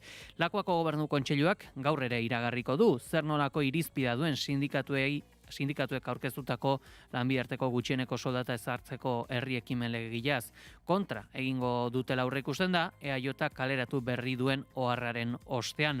Jeltzalek diote, sindikatuek aurkeztutako ekimena ez dagoela kontsonatzean, historikoki Euskal Sindikatuek aldarrikatu izan dutenarekin. Lan harremanetarako marko propio eraiki behar dela aldarrikatu dute estatuaren ikuskaritzatik kanpo, eta herri ekimen legegilaren proposamenak estatuaren menpekotasuna sustatzen duela azpimarratu dute. Beraz, EAJaren Euskadi Buru Batzarrak dei egin die sindikatuei eta Confebask patronalari lanbide arteko gutxieneko soldata hitzarmen kolektiboen bitartez negoziatzeko. Testu inguru honetan ere, datu bat, Euskal Autonomia Erkidegoko bataz besteko errenta 4,8 igo da 2023 urtean, 26.000 eurokoa da, egun, errenta garbia pertsona bakoitzeko. Batez besteko errenta 1.210 euro igo da Euskal Autonomia Erkidegoko biztanle bakoitzeko. Honela Gipuzkoako bataz besteko errenta 27.500 eta 55 eurokoa da. Bizkaian 25.800 800 eta 67 eurokoa, eta Araban 24.900 eta 21 eurokoa.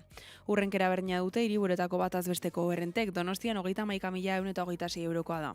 Errentaren 148 lanetik dator, 129,6 transferentzia la prestazio sozialetik, 8,1 kapitalaren errentetatik eta beste hainbeste egiezinetetak. Eustaten ikerketen arabera, biztanleriaren 159 Euskal Autonomia Erkidegoko bataz besteko errentaren azpitik gelditu da. Aldiz 9,9ak 52.000 euro baina gehiagoko errenta izan du. Errentan diena dutenak geroz eta helduagoak dira, bereziki 50-54 urte arteko pertsonak.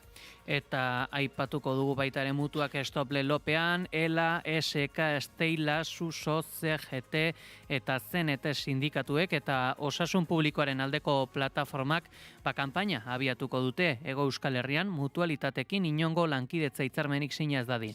2023 datorra fera, Komisiones Obreras UGT sindikatuek, COE eta CPIME patronalekin langileak pailatzen dituzten hainbat gaixotasun arrunt privatizatzea eta osasun publikoko jarduerak mutualitateen eskuztea adostu zutenean.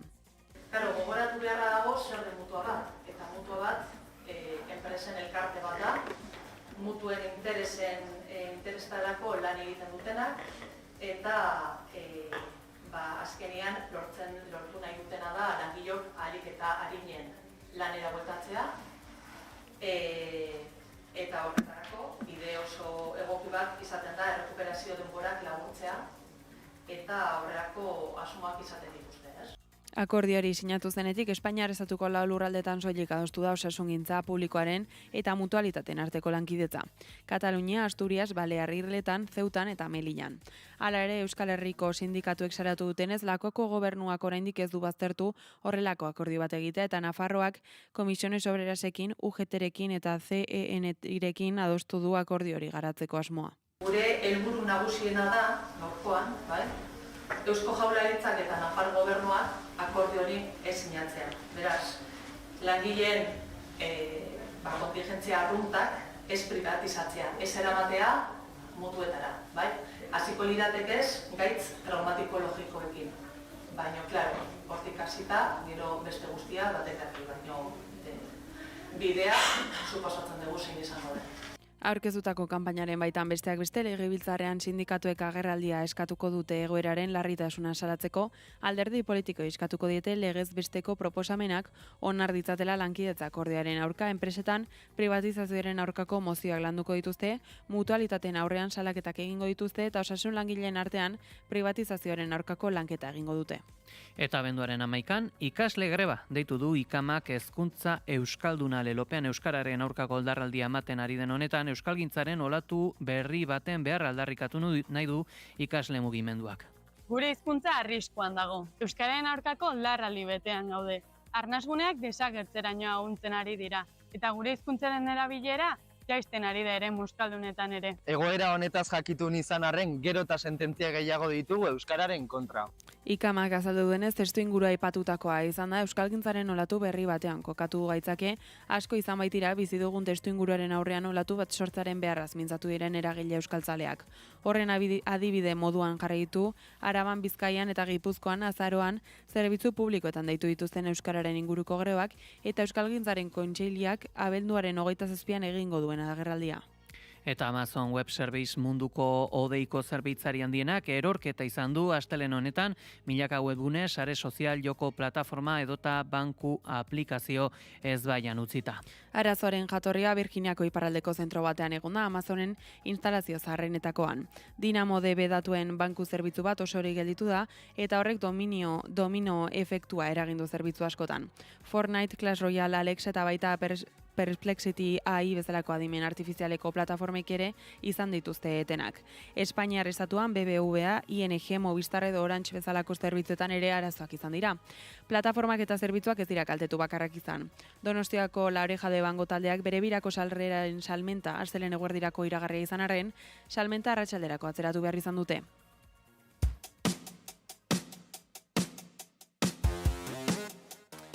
Nazioarteari dagokionez esango dugu ostegun honetan bertan jakingo dela EF soldadu delakoaren aurkako epaia. 1972ko igande odoltsuaren testu inguruan erresuma batuko paratxutista erregimenduaren parte izan da hilketa eta hilketa saiakera egozten dizkiote derrin eskubide zibilen aldeko martxa baten aurka egindako erasoan. Garrantzi handiko epaia izango dela aurre ikusten da balantzak biktimentzako justizia ala zigorgabetasunaren bermearekiko egingo baitu.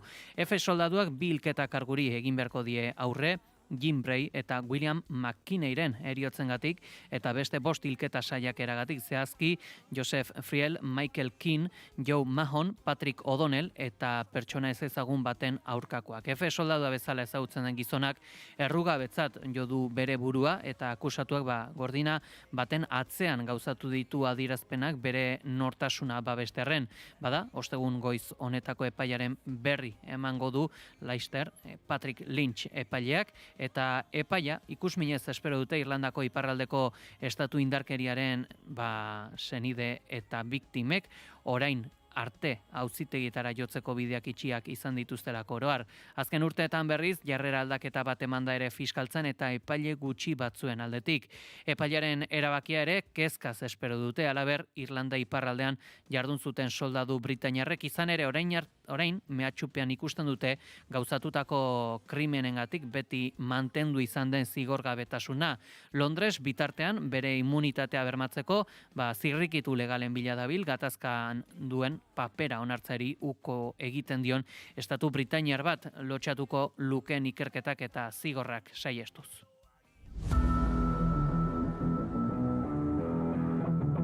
Kirol aria naiz irratian.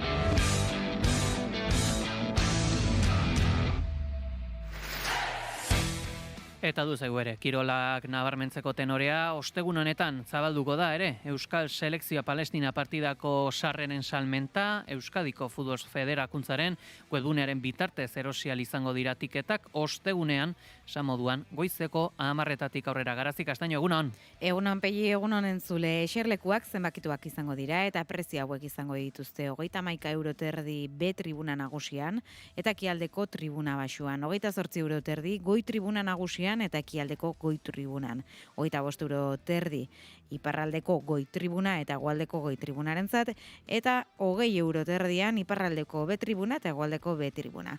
Bake aldarrikatu eta defendatzeko eta Israelek Gazan egindako genozidioa salatzeko izaera solidario argiarekin sortu zen partidu honen sarreraren salmenta edo salmenta horren onura guzia Gazan lan humanitarioan lan egiten duen gobernuz kanpoko erakunde bati emango zaio. Futbolari begira jarraituko dugu kirola tal honetan, Alabesek ez baitu garaipenik lortu Mendizorrotzan, baina bai partiduaren kontrola. Txatxo Kudeten taldeak goraka egin du minutuak aurrera joan ala, eta Valentziak baino lan gehiago egin du naiz eta markagailuak ala ez adierazi. Azkenean utxean berdindu dute eta Zaporegazi gozua utzi du emaitzak. Lehen zatian Valentzia bizkorrasi da, Danjumaren eta Javi Gerraren artean arriskua sortu dute, baina hortik aurrera Alabes esnatu eginda eta batez ere Lukas Boye, Kaleb eta Pablo Ibañez izan dira erasoko ardatz nagusiak. Aukera ugarik izan dituzte, Boye buruzera eta boleaz saiatu eginda, Kalebek kanpora bidali du jaurtiketa eta Ibañezek ere saiakera bat egin du area ertzetik. Bueno, creo que sí, como vos bien decís, sabe a poco por estar en casa, por hacer el partido que hicimos. Creo que merecíamos más, salvo el inicio que... Bigarren zatian Alabes gehiago izan da, Kudetek aldaketa hirukoitza egin du. Carlos Vicente Aleña eta Denis Suarez zelairatu ditu eta taldeak beste maila bat hartu du. Denisek ia gola sartu du, falta jaurtiketa batean, baina baloia zutoinera joan da. Nagusi izan dira bitaldeak, baina golik gabe. Eta Doni Baneloitzuneko 23 urteko Xena Zagodiak beste urratsa handi bat eman du bere kirol ibilbidean. Galesen jokatzen ari den munduko kickboxing txapelketan parte hartzen ari da, favorito gisa gainera. Azken udan Irlandan Europako txapelketan buru izendatu zuen bere burua, eta orain iko erakundeko eliteko txapelketan ari da lehian. Baina Xenaren historia ringetik arago doa. Goizero, egun sentia baino lehen, fruta eta barazkien postua muntatzen du Donibaneko Lezala auzokan.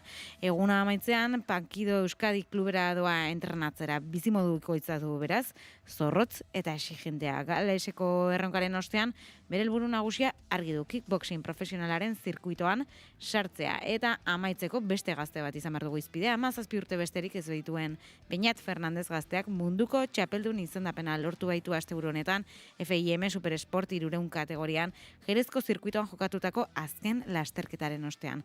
Andoaingo pilotuak proba ikaragarria jokatu zuen, aurreratzez beteriko lasterketa batean, azken zuzenekoan erabaki zen garaipenan gainera. Horrela, bere debut urtean, Superbike mundura igotzeko pasabide den kategorian historia egin du. 221 punturekin bukatu du denboraldia, eta podiumean Carter Thompson eta David Salvador izan ditu lagun. Fernandezen ibilbidean azkar doagoraka dena, 2022an hasi zen nazioarteko lehian European Talent Club txapelketan, eta ordutik etengabe hobetzen aritu da. Beñatek 7 zenbakia daraba, bere mentore Fren Bazkezek, 125eko eta Moto3ko munduko txapelketan erabili zuen hain zuzen ere. Hauexek, aipatzekoak pegi. Bikain, guztia jakin gaditzen gara, eskarrik asko Garazi. Gero arte.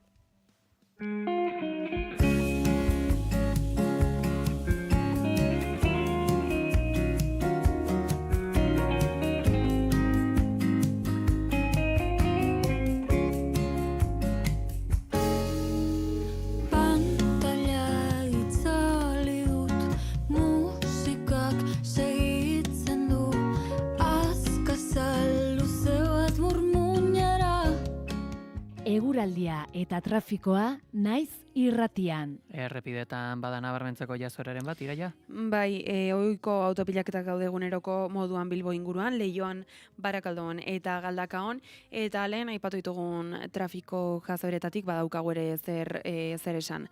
2 kilometroko autopilaketak jarraitzen dute AP batean, Soraluzen, Vitoria-Gasteizko norantzan, bide lanak direla eta bestalde azken informazioa jaso dugu, kami baten matxura dela eta AP 8an Zumaia inguruko norantzan, errei bat itxita dago eta 4 kilometroko autopilaketak daude, beraz kontuz puntu horretan. Eta guraldiari dagokionez esango dugu egun argitzen ari dela une honetan, gutxinaka, hori bai Euskal Herrian lainoak nagusi dira une honetan, eta temperatura epelak oraingoz behintzat, hori bai adibiltzeko eguna izango da, asteak aurrera ginala, okerrera, kaskartzera joko duelako eguraldiak oraingoz behintzat Gasteizen eta Maulen 16 gradu dauzkagu, 2 gradu gutxiago, 14 gradu Iruñean, 17 gradu Donibane Garazi eta Baionan, 19 gradu Donostian eta 21 gradu Bilbon. Eguraldiaren nondik norako guztiak, Iker Ibarluzeak. Nahasi antzeko eguraldiarekin jarraituko dugu astearte honetan, baina orokorra mintzat ordu lasai desente izango ditu. Goizean hodei dezente agertuko da zeruan, ez da zerua erabat estalirik egongo, ostartetxo batzuk izango dira. Gainera hodei hauek goizean oraindik tarteka kostaldean eta bereziki ekialdean eta ipar Euskal Herrian euri pixka utziko dute, baina oso gutxi, gainantzeko lekuetan ateri egongo da. Ondoren, eguerdian, arratsaldeko ordu askotan, hodeitza ez da intrinkoa izango, eta naiz eta oraindik bereziki Pirineo inguruan euri pixka egin dezakeen, leku guztietan ateri utziko dio eta giro lasaia izango da, baina azken orduetan berriro ere mendebaldetik barrena hodeiak trinkotuko dira, eta gau partean batetik kostaldean eta bestetik Araba eta Nafarroa hegoaldeko mendi inguruetan euri pixka bat izango da. Haizeak goizean hego mendebaldetik eta harro joko du bolada zakarrekin lurraldearen mendebaldean, arratsaldean Kantauriar isurialdean ipar mendebaldera egingo du eta indarra galduko du. Temperatura minimoek eta maksimoak biek goraka egingo dute, minimoak 10 eta 17 gradu bitartean errendituko dira, maksimoak Kantauriar isurialdean 21 eta 24 gradu bitartean eta hego isurialdean 19 eta 23 gradu bitartean, temperatura freskoenak Araba eta Nafarroa erdialdean eta altu xamarro lekuetan emango dira, altuenak aldiz Kantauriar isurialdearen barnealdean eta bereziki Bizkaian.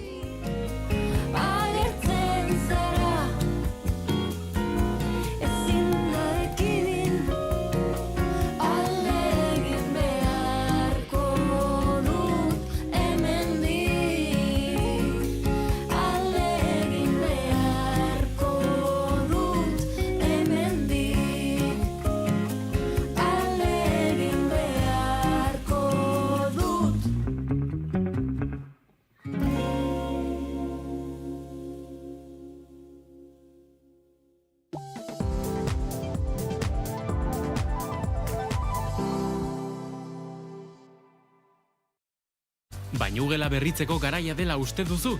Behar duzun guztia daukagu. Zeramika, komunontziak, txorrotak, dutxa itxiturak, altzariak eta osagarriak. Denetarik leku bakar batean.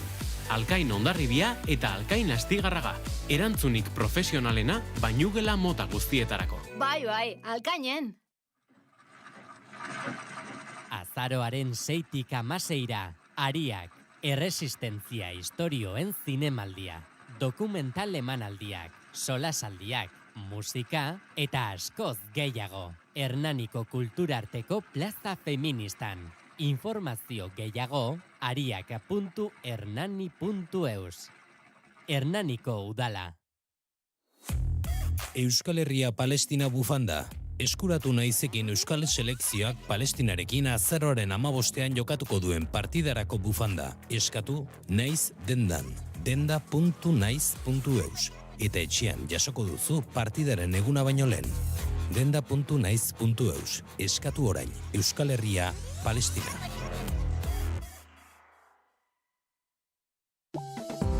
Informazioaren aria.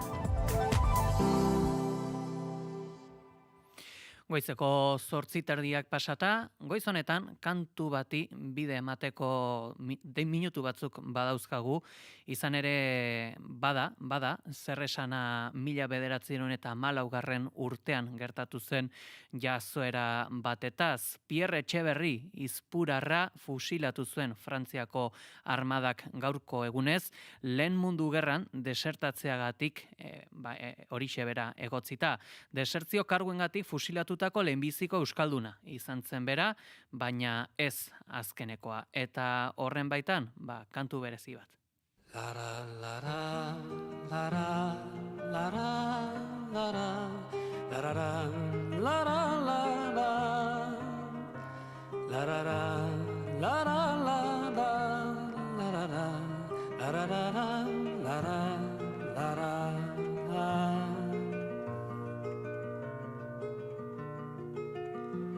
Norazoaz eskual semea, arma hori eskutan, armen hartzera deitzen naute, frantxen alderat, armen hartzera deitzen naute, frantxen alderat.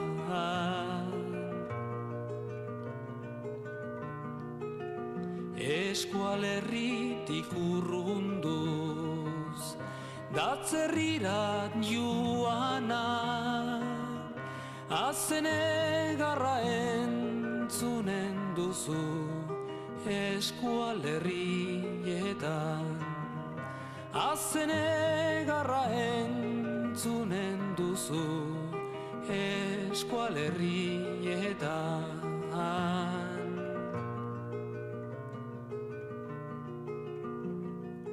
Mort pour la patrie, mort pour la patrie, eskuara baizik etzakiten haiek. Mort pour la patrie, mort pour la patrie, mort pour la patrie, eskuara baizik etzakiten haiek. Mort pour la patrie.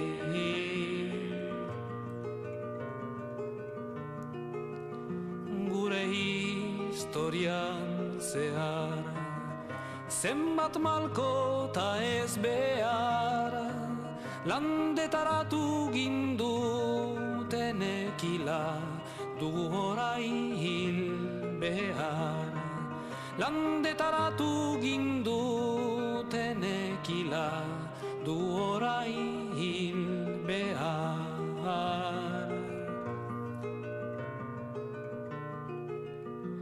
Bere ama agurtu du etxolako atarian, bere amak bisitatuko du atzerriko ilonbian. Bere amak bisitatuko du atzerriko ilonbian.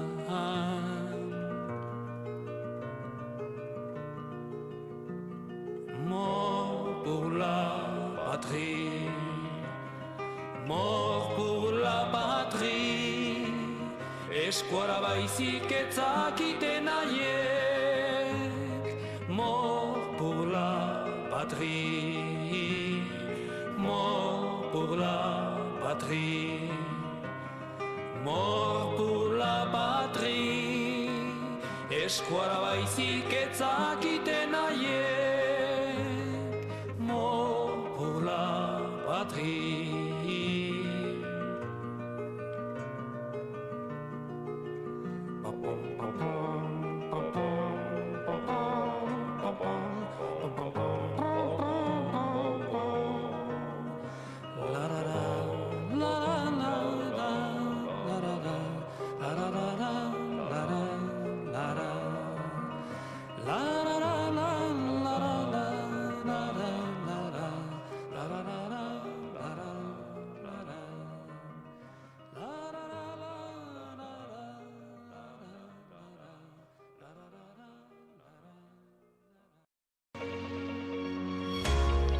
Amabiak puntuan entzule ongetorri naiz irratian informazioaren ariaren bigarren edizioan zaude. Gauzak gertatu ahala jarraitzeko orduro eskaintzen ditu naiz irratiak albiste boletinak.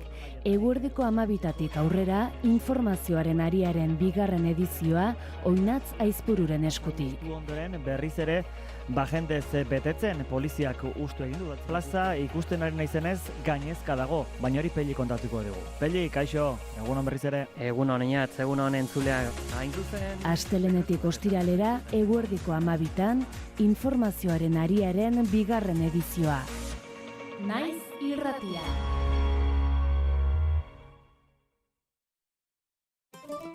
Bertsoak kantatu egiten dira, entzun, irakurri, ikasi, kontatu. Askotan bertsoak direla ez dakigun bertsoak kantatzen ditugu. Bertsoak kantatu eta kontatu egiten ditugu. Kantatuak kontatu eta kontatuak kantatu. Bertso aukeraketak eskaintzea da gure asmoa. Igandero eguerdiko ordu bietan, Eli Pagolak eta Andoni Errekondok gidatuta, kontatzera noazu, naiz irratian.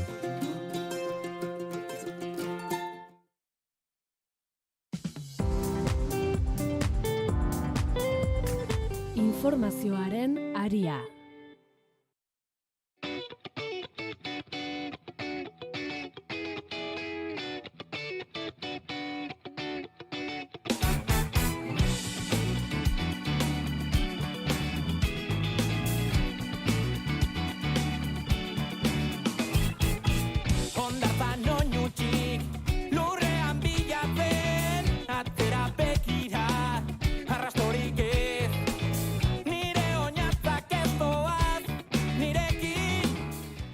Goizeko 9:00 gutxi dira eta honek esan nahi du.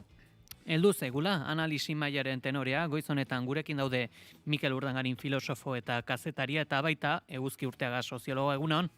Egunon. Zer modu zaudete? Ondo, aldarte politian. Esango dugu, girotzeko gehiago egun deigarria izango dela gaurkoa. Estatu frantseseko presidente izandako pertsona bat espetxera sartzen ikusiko dugu. Nicolas Sarkozy Lasanten sartuko dute ustelkeriagatik eta gainera dagoeneko martxan izango da 8:30 manifestazioa, goizeko 9:30 baita ere irtengo da Nicolas Sarkozy bere etxetik autoz espetxera joateko eta guztia telebista bidez emango dute, autoari jarraiki kamarak dituzten motoak egongo direlako Frantziako turrean bezala. Ezakit ze impresio duzue ikusiko dugun irudi honetaz, teso inguratzen hasteko, Mikel?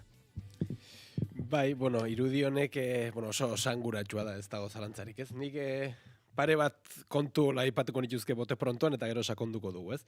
Lehenik eta behin, akaso Lasante aipatzen denan, claro, jende askorentzat akaso estatu frantsesean edo estatu espainolean, ez ezaguna izan daiteke, baina euskaldun askok ondotxo ezagutzen dute Lasante, ezin degulako duztu, beste euskal preso politiko ugari bertan egon direla, eta ondorioz preso politiko hiek eta hien senitartekoek ondotxo ezagutzen dute, ez? Orain grazia egiten dit atzo ibili nintzen, pixkat Sarkozynen auziaren bueltan, albiste ezberdinak irakurtzen, eta zenbait edabide oso kezkatuta zeuden, nonbait, Sarkozy ze baldintzatan espetxeratuko zuten, eta zintzuk izango ziren baldintzak, eta badazpa ere nolabait isolatu egin nahi zuten, gogora ekarri nahiko nuke, hain zuzen ere, asko gaineraz, nik ezagutzen dituan kasu apurrak behintzat, epaituak izateko zain egon zirela, besteak beste kasu bat ezagutzen dut 5 urte, hain justu egontzena Lasanteko espetxean, 22 orduz ziegan egonez, beraz, liberte, egalite, fraternite, benetan sistema anima eta ulertzen manima da, herritar orok, eskubide berdina dituela,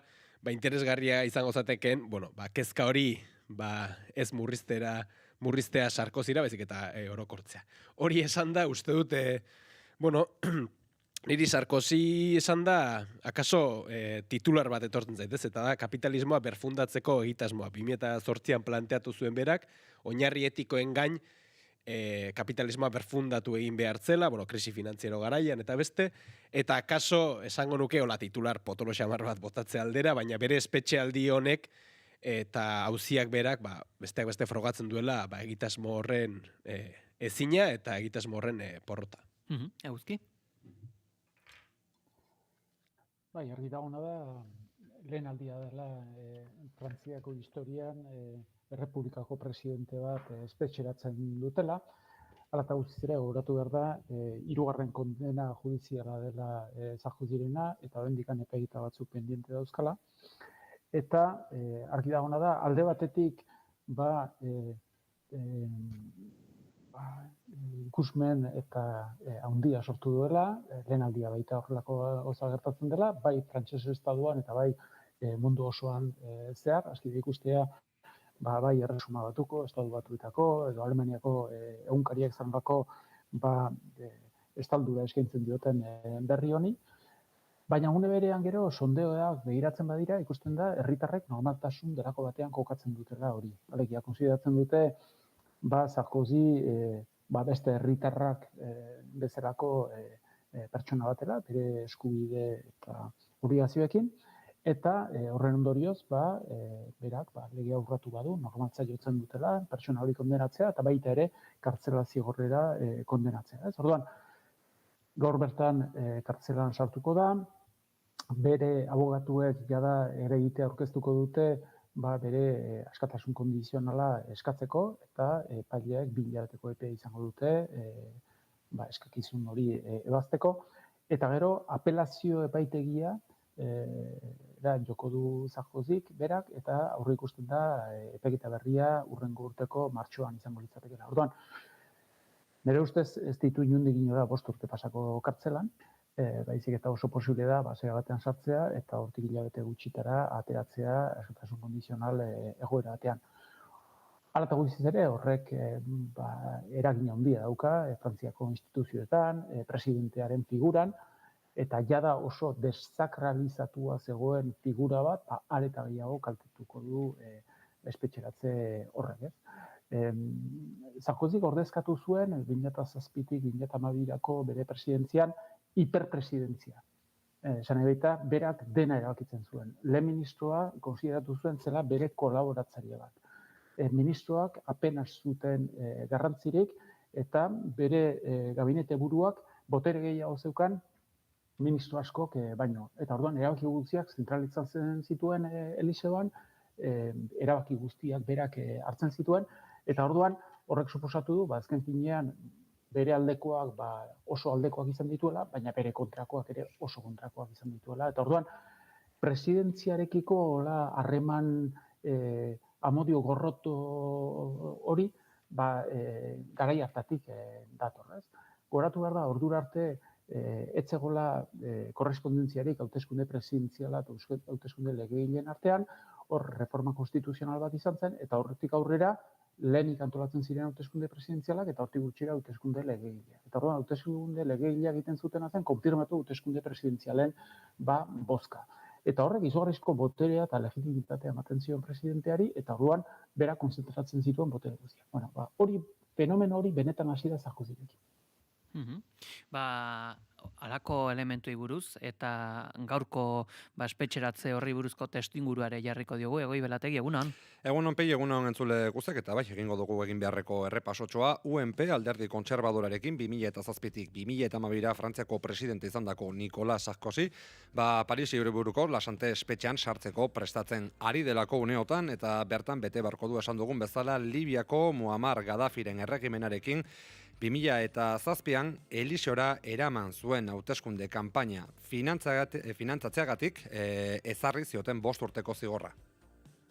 L'homme que je suis, Gérald Darmanin, j'ai été son collaborateur, ne peut pas être insensible à la détresse d'un homme. Après, le ministre de la Justice, il fait son travail. Sarkozy kartzelan sartzen duten Frantziako Errepublikako lehen presidente hoia izango da, Gérald Darmanin egungo justizia ministro eta estatuburu oiaren kolaboratzaile estua izan zenak dagoeneko, bere iritzia eman du gaiaz, espetxean presidente oiaren segurtasunari arreta berezia jartzearen garrantzia nabarmendu du, eta horrez gain, pena handia sentitzen duela ere bai estatu nahi izan du. Gogora ekarri duera berean, 5 urteko espetxe zigorra pelatu ostean, momentuz ustezko errugabea izaten jarraitzen duela Sarkozyk. J'ai appelé moi-même publiquement et individuellement les magistrats qui ont été menacés par cette décision. J'ai été voir Nicolas Sarkozy, vous savez quoi, j'irai le voir d'ailleurs en prison. Eta entzun ongei aurreratu duelako ministroak espetxean bisitatuko duela bihar bertan antza Sarkozy. Bestalde, Darmaninek uko egin dio bezperan Sarkozyren seme-alabe Karen alde deitu duten manifestazioan parte hartzari, une honetan garatzen ari dena. Sarkozyren alde publikoki hitz egin duen Elisioko ordezkari bakarra izan arren, gehiago izan dira hartu hemenetan ibili direnak modu pribatuan. Emmanuel Macron egungo presidentea bera Sarkozyrekin batzartu zen antza pasaden astean. Sarkozyk frantsesen sentiberatasuna berari eragiten ahalegindu da azken asteetan 1894an antisemitismoak elikatutako salaketa faltsuetan oinarritutako espioitzagatik bidegabeki kondenatutako Alfred Dreyfusekin konparatzera iristeraino edota haren legatuaren aurkako lawfare kasu baten aurrean gaudela, alegia, justiziaren erabilera politikoa. Sarkozyri deiaren 25ean 5 urteko espetxe zigorra ezarri zioten, berak esan bezala sentiberatasunera jo du, lawfare kasu bat dela, baina errealitatea dugu lagunok gaizkile elkarte bateko kide izateagatik eta bere kolaboratzaile nagusiei Muammar Gaddafiren erregimenarekin negoziatzen uzteagatik kondenatu dutela 2007ko hauteskunde presidentzialentzako kanpainarako dirua biltze aldera. C'est les sanctions pour nous assurer notamment que M. Kadhafi ne continuera pas à exploiter les recettes du pétrole à son propre bénéfice. Arabia Udaberriaren baitan, Libiako gerra zibila piztu zenean, arro kokatu zen matxinoen alde Frantziako presidentea eta petrolioagatik zituen etekinei zigor ekonomikoak eskatu zituen 2011ko martxoan, etekin horien parte batez baliatu zenean akaso. Amis de Benghazi, nous vous demandons une chose. Nous croyons dans la Libye unie, pas dans la Libye divisée. Bitxia da, Sarkozyk berak sustatu baitzuen gehien Europaren Gaddafiren aurkako NATOren esku hartzea, bera presidente izateko aurretik emandako babesa edo laguntza publikoki aitortu gabe. Batasunerako gerra bat zela zioen Sarkozyk ordukoan, bistan da Libiak ordutik banatuta jarraitzen duela. Sarkozyk, La Tribune Dimancheri aurreratu dionez, ez dio beldurrik kartzelari, bere burua tente mantenduta, sartuko dela lasanten dio. Adierazpen publikoak gora bera azken orduetan ere zabaldu da, Sarkozy dirudiena baino dezente kezkatuagoa legokela. Tokiko edabideen arabera 70 urteko presidente hoia isolamendu unitateko 9 metro karratuko 15 ziegetako batean sartuko dute. Presidente hoiak kondene epaiaren aurkako errekurtsoa jartzea erabaki du, baina horrek ez du zigorraren betearazpena eteten. Izan ere, haren aurka eman zen epaiak behin-behineko betearazpena ezartzen zuen, garai hartan Frantziako estatuan postu gorena lortu nahi zuen buruzagi politiko batek egindako ekintzen larritasuna argudiatuta. Hala ere, burdin esien atzean abokatuek aske usteko eskatu izango dute barkatu eta demanda hori gehienez ere 2 hilabeteko epean ebatzi beharko da. Hau da, Gabonak baino lehen etxean ikus genezakela bueltan Sarkozy. Arlo judiziala zarago etikaren ikuspegitik ere luz eta zabal hitz egin genezake Sarkozyri buruz, ezaguna baita besteak beste luxuarekiko duen gustua hainbat adituren arabera bere konplexu propioekin zerikusia duena. Orain bere familiaren errepaso egingo dugu une batez merezi duelako Nicolas Paul Stéphane Sarkozy denagi boxa delako bere benetako izena, Parisen jaio arren, Hungariar jatorriko titulurik gabeko aristokrata baten seme da egungo presidente hoia, bere aitak Pal Isban Erno Sarkozy denagi boxa, Hungariatik ihes egin zuen 1954an Bigarren Mundu Gerran tropa sovietarren aurrerapenari ihes egiten. Interesgarri da baita ere, ostean ihes egiteko hartu zuen bidea, kontuan hartu behar delako, garaiko Hungaria, nazien aliatu zela, arrazoi bat ala beste tarteko, Hungariatik alde egin zuen lehenik, Austrian eta Alemanian babesa bilatzeko, Frantziara heldu zen ostera, Sarkozyren aitak beti egotzi dio komunismoari bere posizioaren galera. Atzerriko legioan sartu eta Algeriara bidali zuten, bertan ospe handiko urologo baten alaba ezagutu zuen eta arekin ezkondu zen denak Parisera itzultzeko ostera. Txikitu zuten familia handi bateko kidea zela sentituz bizi izan zen beti Nicolas Sarkozy gaztea. Eta bada Sarkozyrekin Euskal Herrian estuki lotzen dugun beste izen bat bereziki lapurdin, Michel Alliot-Marie Sarkozyren barne, justizia eta atzerri ministro ere izan zelako. Ur ere ustelkeria eskandalu batengatik eroriko zen kasu honetan Ben Ali, Tunisiako diktadorearen hegazkin pribatuak erabiltzea egotzita. Bada lagunok puntu honetara helduta galdera bat jaurten dizuet, naiz eta eguzkik zeo zer aurreratu duen, ea sentsazio duzuen gaur egun Frantziar estatuak bizi duen estatu krisi sakon hori, nolabait, Sarkozyren agintaldiarekin hasi ote zen eta eguzki zuretzako ere beste galderatxo bat jaurten nahiko nizuke edo eskatu behintzat, ea entzulei azalpen txiki bat egin aldiezun, ea nolabait kokatu dezakezun, Michel Alliot-Mariren figura. Bigarren galderatik hasiko naiz. Michel Alliot-Marie da bere aita Marie zen Miarritzeko alkatea izandakoa.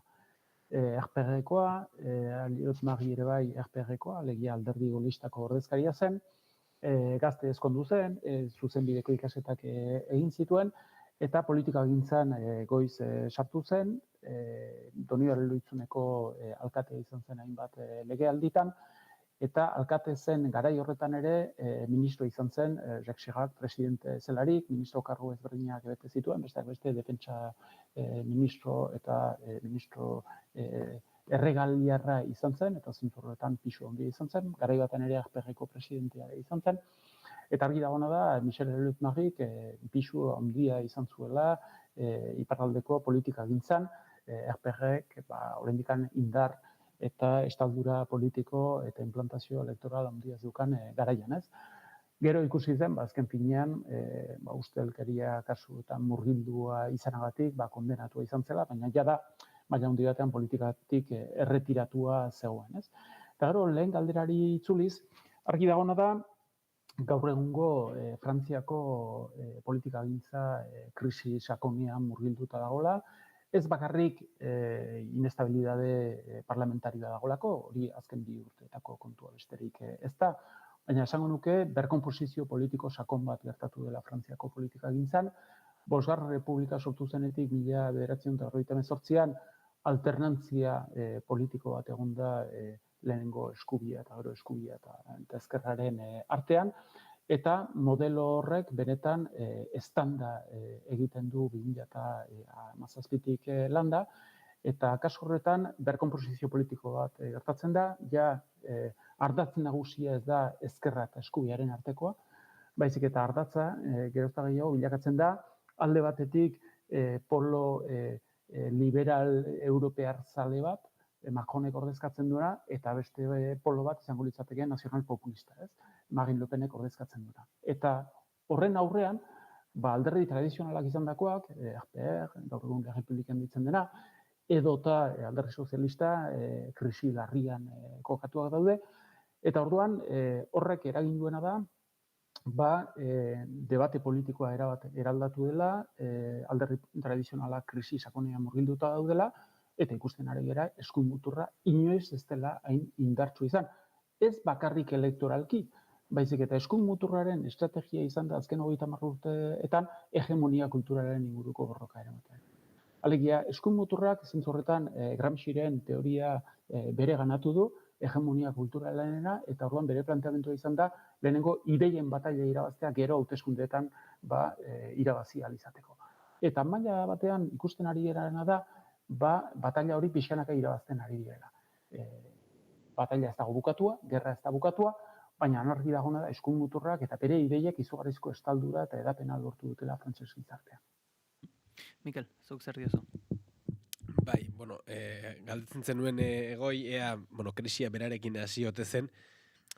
Nik estadu frantseseko, ñabardurak ez ditut guzki bezain xeki aztertzen, baina bergoratu nahiko nuke lehen hasieran aipatu dudan titular hori, ez? Kapitalismoa berfundatzeko egitasmo hori, ez? Eta nik uste neurri batean, eta kaso pixkat Europako ikuspegi batetik egingo dut, ez? Azterketa hau, baina akaso krisi zabalago baten testuinguruan abiatu zen Sarkozyren legegintzaldia bera, ez? Hor nik uste 2007-2008an egin zituen adierazpen horiek, eta hor uste crack finantziero horren abaroan, beste hainbat krisi biztarazi zirela, eta ordura arte, tartean Europar proiektua eta esango dugu, ez? Azkunde eredu jakin bat, ez? Azkundeak akotxartean jarrita. Azkunde eredu jakin bat sostengatzen zuten mito ugari, hankazgora erori zirela, edo auzitan jarri zirela, ez? Eta hor gogoan izan behar dugu, Europan bertan ere, edota Amerikako estatu batuetan bertan ere, zer nolako protestak egon ziren, nolabait auzitan jartzen zutenak, ordura arteko eredua bera kakotx ugarirekin, eta nahi diren ambiguetate guztiekin, ez? Eta uste da inzun ere, hor testuinguru hortan ulertu behar direla ondoren, oroar bizi diren krisi politiko ezberdinak ere, ez? Edo krisi instituzional ezberdinak ere, ez?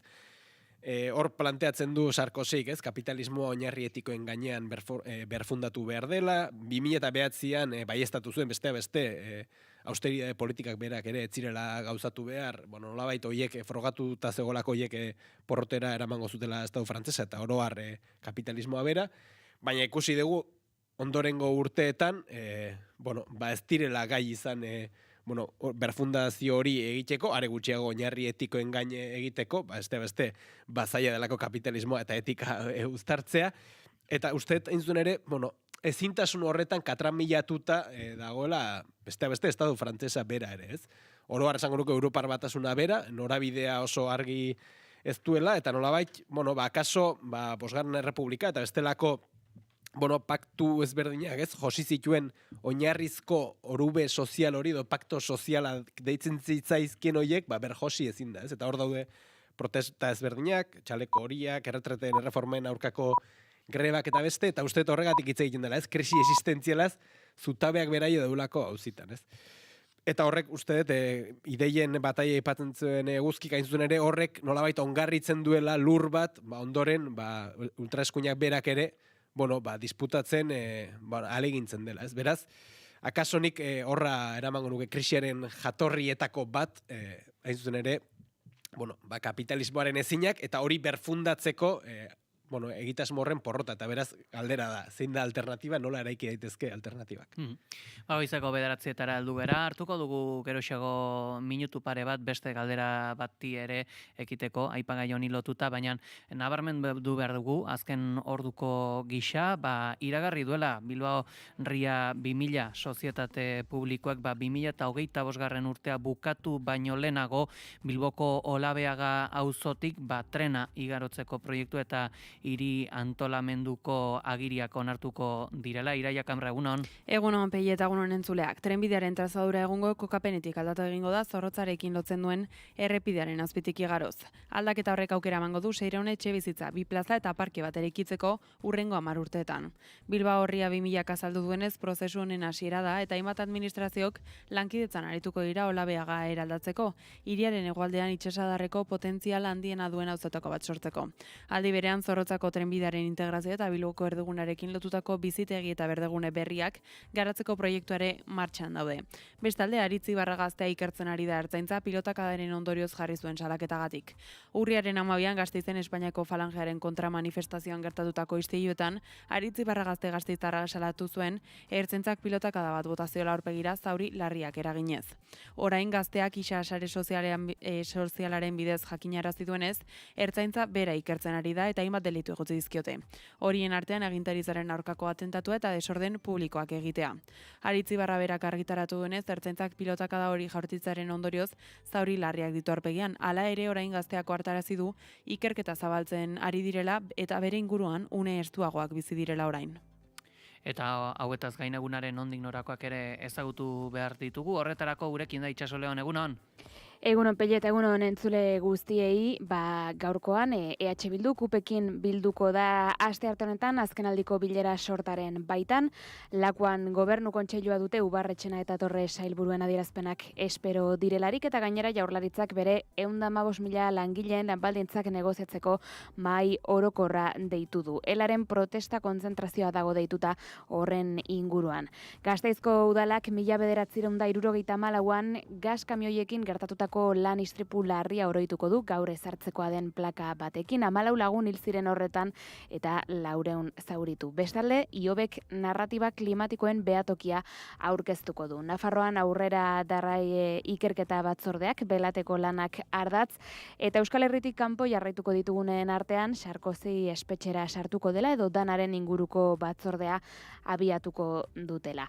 Eta guazen ere kulturarekin gaur hasiko da Zinebi jaialdia Bilbon astebetez luzatuko dena, Hiribereko Erreginen Museoan mitoak orbitan erakusketa izango dugu ikusgai, Danoko Oteiza erakusketa ere inauguratuko dute Oteiza Museoan, eta amaitzeko Pei umore aurkeztuko dute Donostian, komediaren nazioarteko lehen jardunaldia.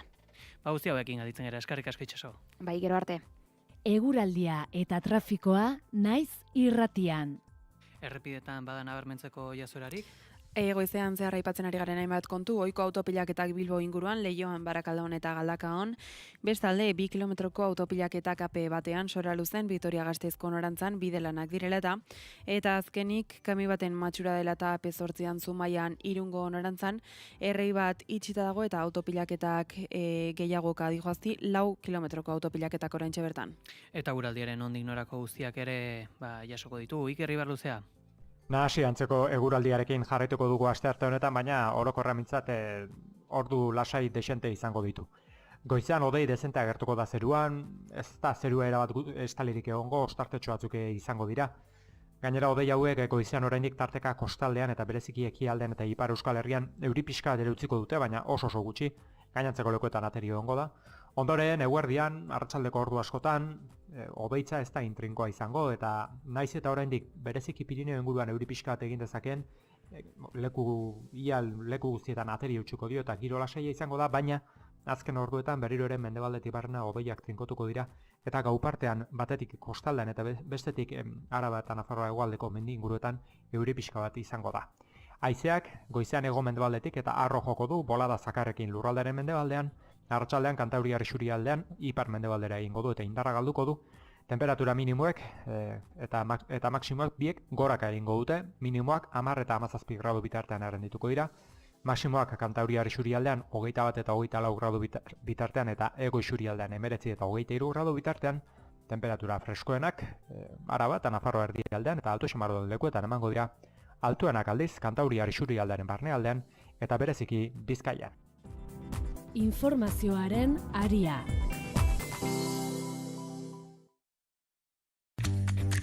Usurbil bizi. Gozatu zumetaren muralaz, artelanez betetako kalez, murgildu gerraren memoria ibilbidean eta Usurbilgo sagardoaren kulturan. Ezagutu Elizako organo eta arloju paregabeak, kontsultatu bisita gidatuak. 650 usurbilbizi.eus. Usurbil turismoa, beste mundu bat posible da. Euskotrenek jakinarazten du. Tomateak, piperrak, indabak eta Euskotren. Zatoz Gernikako azken astelenaz gozatzera, tren zerbitzu bereziekin eta ahaztu autoa. Kontsultatu ordutegi guztiak webgunean eta aplikazioan. Euskadi ondo mugitzen da. Euskotren, Eusko Jaurlaritza. Kultura eta hizkuntza politika sailak, hizkuntza politikarako sailburu ordetzak diruz lagundua.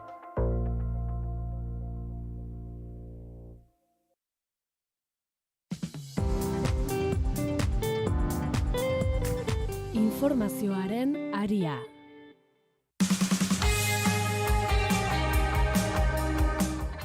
Goizeko 9:06, gaurko albisteen nabarmenetakoa daukagu Nicolas Sarkozy, estatu frantseseko presidentea izan dena, espetxera sartuko dutela.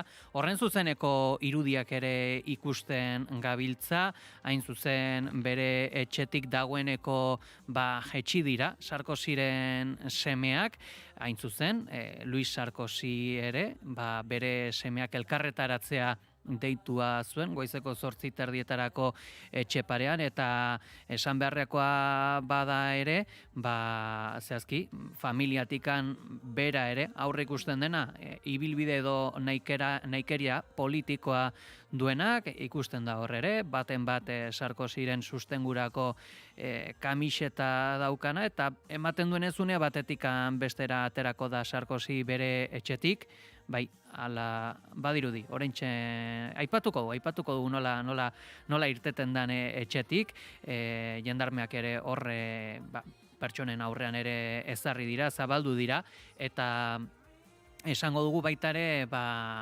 elkarretaratze honek ere euskal ikutua ere baduela. Max Brisson senatariaren alaba, Emmanuel Brisson, zehazki Luis Sarkozyren komunikazio kontuetan ibiltzen da, komunikazio teknikaria da, eta horri iruditan ere ikusi dugu Biarritzeko bizilagun hau, eta, ateratzen denean Sarkozy, aipatuko dugu nolakoa den irudia, ez kezkatu, baina lehenik eta behin, gogora ekarriko dugu gaurko espetxeratze honen muina, badela Libia Gate deiturikoa, lehenego irekin egin dugu errepasoa, eta ezakit pixkat zalantza sortu zait, horre Nicolas Sarkozyk dirua jasotzen zuen, bere kanpaina presidenzialerako 2007 urtean Libiagatik, baina burura etorri zaidana, edo seguru aski entzule askori ere burura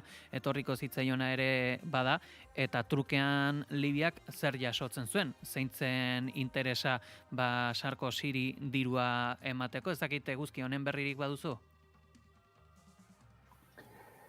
Oso deigarria izan zen, behin Sarkozy hautatuta, harrera ofizial oso pomposoa egin zion Sarkozyk Gaddafiri, Eliseoan bertan, Eliseoko berdegunean ere bere oihal denda jartzeko aukera izan zuen, eta gogoratu behar da, testuingurua geopolitikoa eta historikoa zintzen, garai hartan Gaddafi oso bakartua zegoen, zokoratua zegoen, nazioarte mailan, eta orduan bilatzen zuen berriz ere aitortza politiko bat, instituzional bat, eta hor badirudi trukean izan zena zen alde batetik Gaddafiren regimenak lagundu zuela Sarkozy bere 2007ko hauteskunde presidenzialetarako kanpaina finantziatzen, eta horren trukean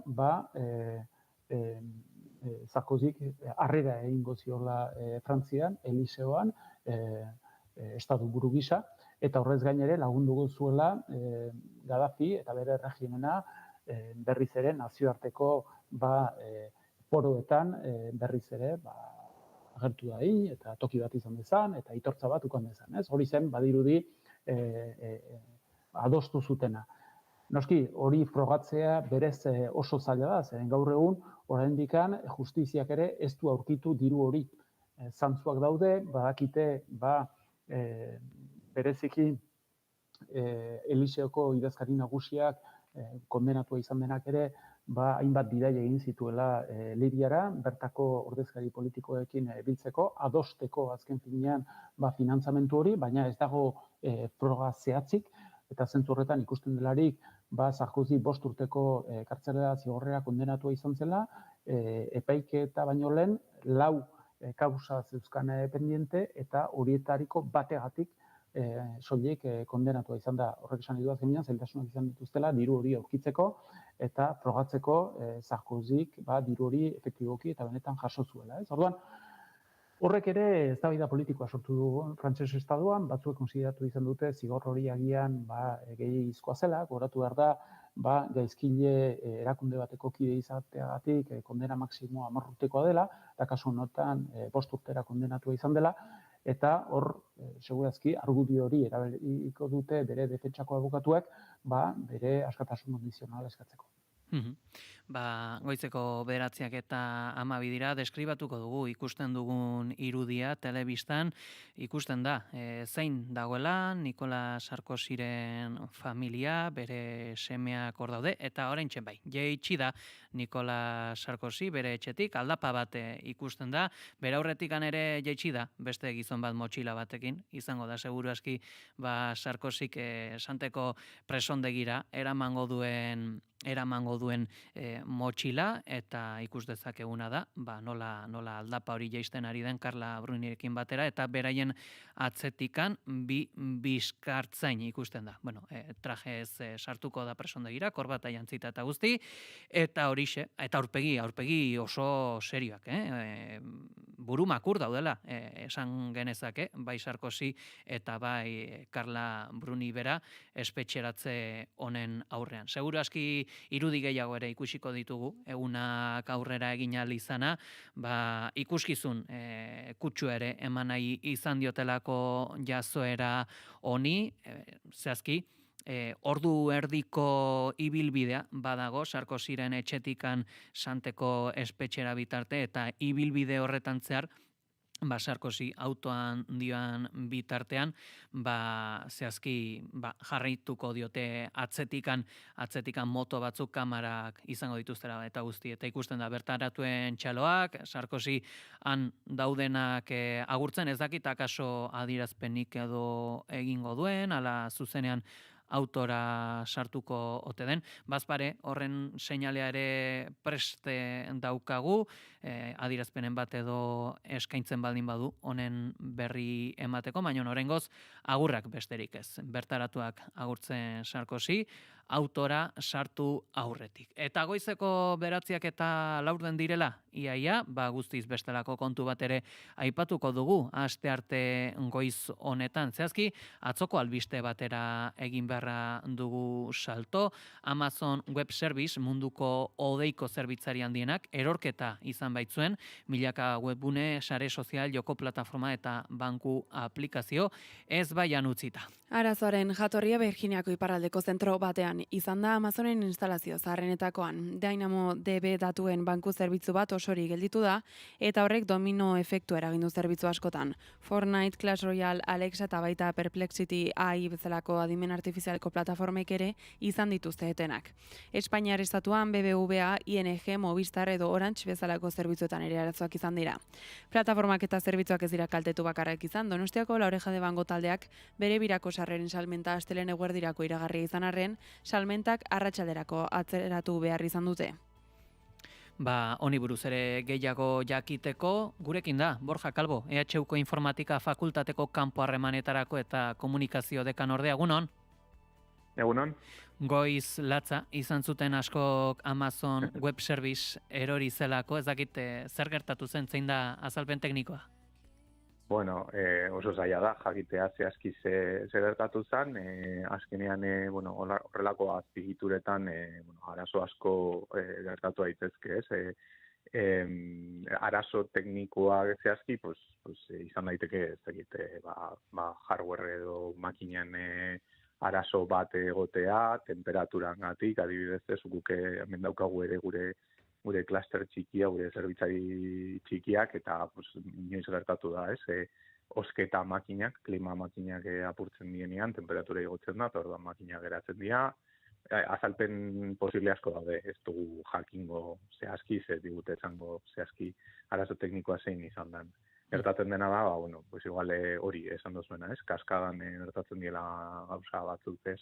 Erortzen da zerbitzu bat, eta orduan beste batzuk horren dependentzia dauketena, azten dira erortzen, eta horrelako gauza gertatzen dira. Ez dira ohikoak, baina, tarteka gertatzen dira. Pixka bat ere, ez dakita alderaketa zuzena ote den, baino akatsa izan da, hosting deitzen dena, biltegiratzeko kutxa digital hauetan akatsen bat izango zela, eta gainera, biltegi kutxen almazen handi batean, hause dela datuen zentro bat, ez da? Pixka bat gu kontsultatzen ditugun webguneak eta alako gauzak odeian daude, baina odeiak baino lur fisikoan daude. Ez dakit, zuzena da azalpen hau.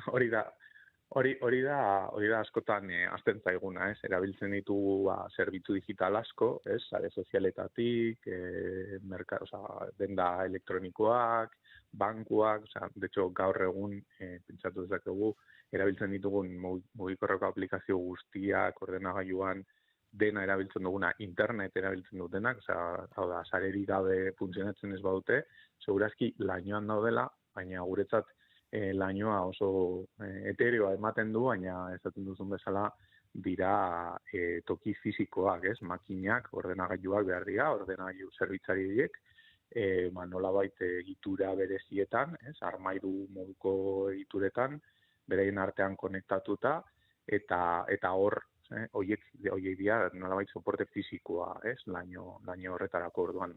Sistema horiek oso ondo zainduta daude, oso monitorizatuta daude, erredundantziak egoten dira normalean, porque atzokoa izan zen arazo bat guk igerri genuena, baina seguru nago Amazoneko zerbitzarietan egunero daudela intzidentziak eta arazoak gertatzen dena da redundantziekin eta gu ez gara elanteratzen, ez? De hecho, atzoko arazoa ere guk konturatzeko moduko izan zen, baina berez motza, ez? Oso azkar altxatu zuten dana berriro eta martxan jarri zuten. Eta hori da azkenean, horrelako zerbitzuak, zerbitzuen proveedorak inbar dutena, ez? Esan duzue, bankuak edo sarreren, ez? Ticketmasterreko beraien negozioa martxan jartzeko behar dute dituzte horrelako azpiegiturak, eta normalean gaur egun gehien egiten dutena da horrelako teknologia handiko zerbitzarien proveedore hauek kontratatu, ez? Kasu honetan Amazon, baina beste batzuk daude ere. Eta ez jakintasunetik ere, agaso, pertsona asko atzokoan gertatuko zitzaien, kafetegira joan, kafea edo amaiketako txartelarekin ordaindu nahia, eta ezinezkoa. Horre, bote prontoan sortu daitekeen galdera da, nolatan nik hemen Euskal Herrian ordainketa bat egiteko, zer esan behar du Estatu Batuetako datuen biltegi batek, zarantzagarria da, edo behintzate bote prontoan egunerokotasunan ez gara fijatzen alako kontuetan, baina uste baino konplexuagoa diren gauzak dira. Kasu honetan, okerrezoanago arazo izan zen, edo, RedSys da ordainketak kudeatzeko sistema nagusia, esan dugu, txartelakin ordaintzen dugunean, askotan pasareletan eta ikusten dugu, RedSys jartzen dula, eta bereien zerbitzu eskaintzeko, datuak, zerbitzariak eta bar, Amazonekin dituzte, edo neurri handi batean Amazonekin dituzte. Orduan, gertatzen dena da, erorketa hori edo arazotek fizikoa, segurazki, hasieran hori Virginian gertatu zen, Estatu Batuetan, baina gero horrek izango zuen eragina ere beste zentro batzuetan. Amazonek ditu datu zentro pilo bat munduan zehar banatuta, baina, zentro horiek kudeatzeko ere Amazoneko azpiegiturak erabiltzen dira eta segurazki lehen esan dugun kaskada hori, dependentzia horiek hemengo zentroetan ere, naiz eta RedSys hemen operatu, edo hemengo zentroetan operatu, hemengo zentroak izango zituzte Europako zentroak, arazoak Estatu Batuetan zeuden arazoengatik eta datu basean arazoengatik, eta orduan, azkenean mundu global batean bizi gara eta mundu digitalan lokalizazio fizikoa ez da hain garrantzitsua, orduan edonon gertatutako arazoak ondoriak izan ditzakete, edonon. Gero baitare, gustatuko litzaiguke aipatzea datuen zentroak, okerrez gaude, aurreikusia dago ere, Euskal Herrian eta gure artean datu zentroak ezartzea, ezta? Zer aurre ikusten da esparru honetan Euskal Herriarekiko? Pues zaila da, orain gaur egun egia da gehien bat adimen artifizialarekin gertatu dena, zain beste, kasu honetan ikusi duguna edo hemen gertatu dena eta Amazoneko zerbitzuak erabiltzen dira gehien bat horrelako zerbitzuak eskaintzeko, baina datu zentroak edo datuak prozesatzeko zentroak behar dira ere eraikitzeko adimen artifizialeko sistemak eta zerbitzuiek emateko, eta hoiek eskatzen dute, edo beharrak adimen artifizialeko asko handiagoa dira. Orduan, toki guztietan planteatzen nahi dira edo bilatzen nahi dira horrelako datu zentroak izatea. Ez bakarrik behar asko daudelako, baizik eta gero dependentziak ez ditugulako nahi. Europan gaude, orain oso kezkatuta, Estatu Batuetan gertatzen ari danarekin, eta dependentzia hauek Estatu Batuetako enpresekiko kezkagarri izan daiteke, orduan garatzen nahi dira horrelako proiektuak, nik dakiala benetan martxan dagoen adibidez da Zaragozan jarri nahi den zentro bat, eta hemen Euskal Herrian ere, bilatzen dira horrelako azpiegiturak eta definitzea, baina nik dakidala, momentuz ez dago lan ezer lan itxia.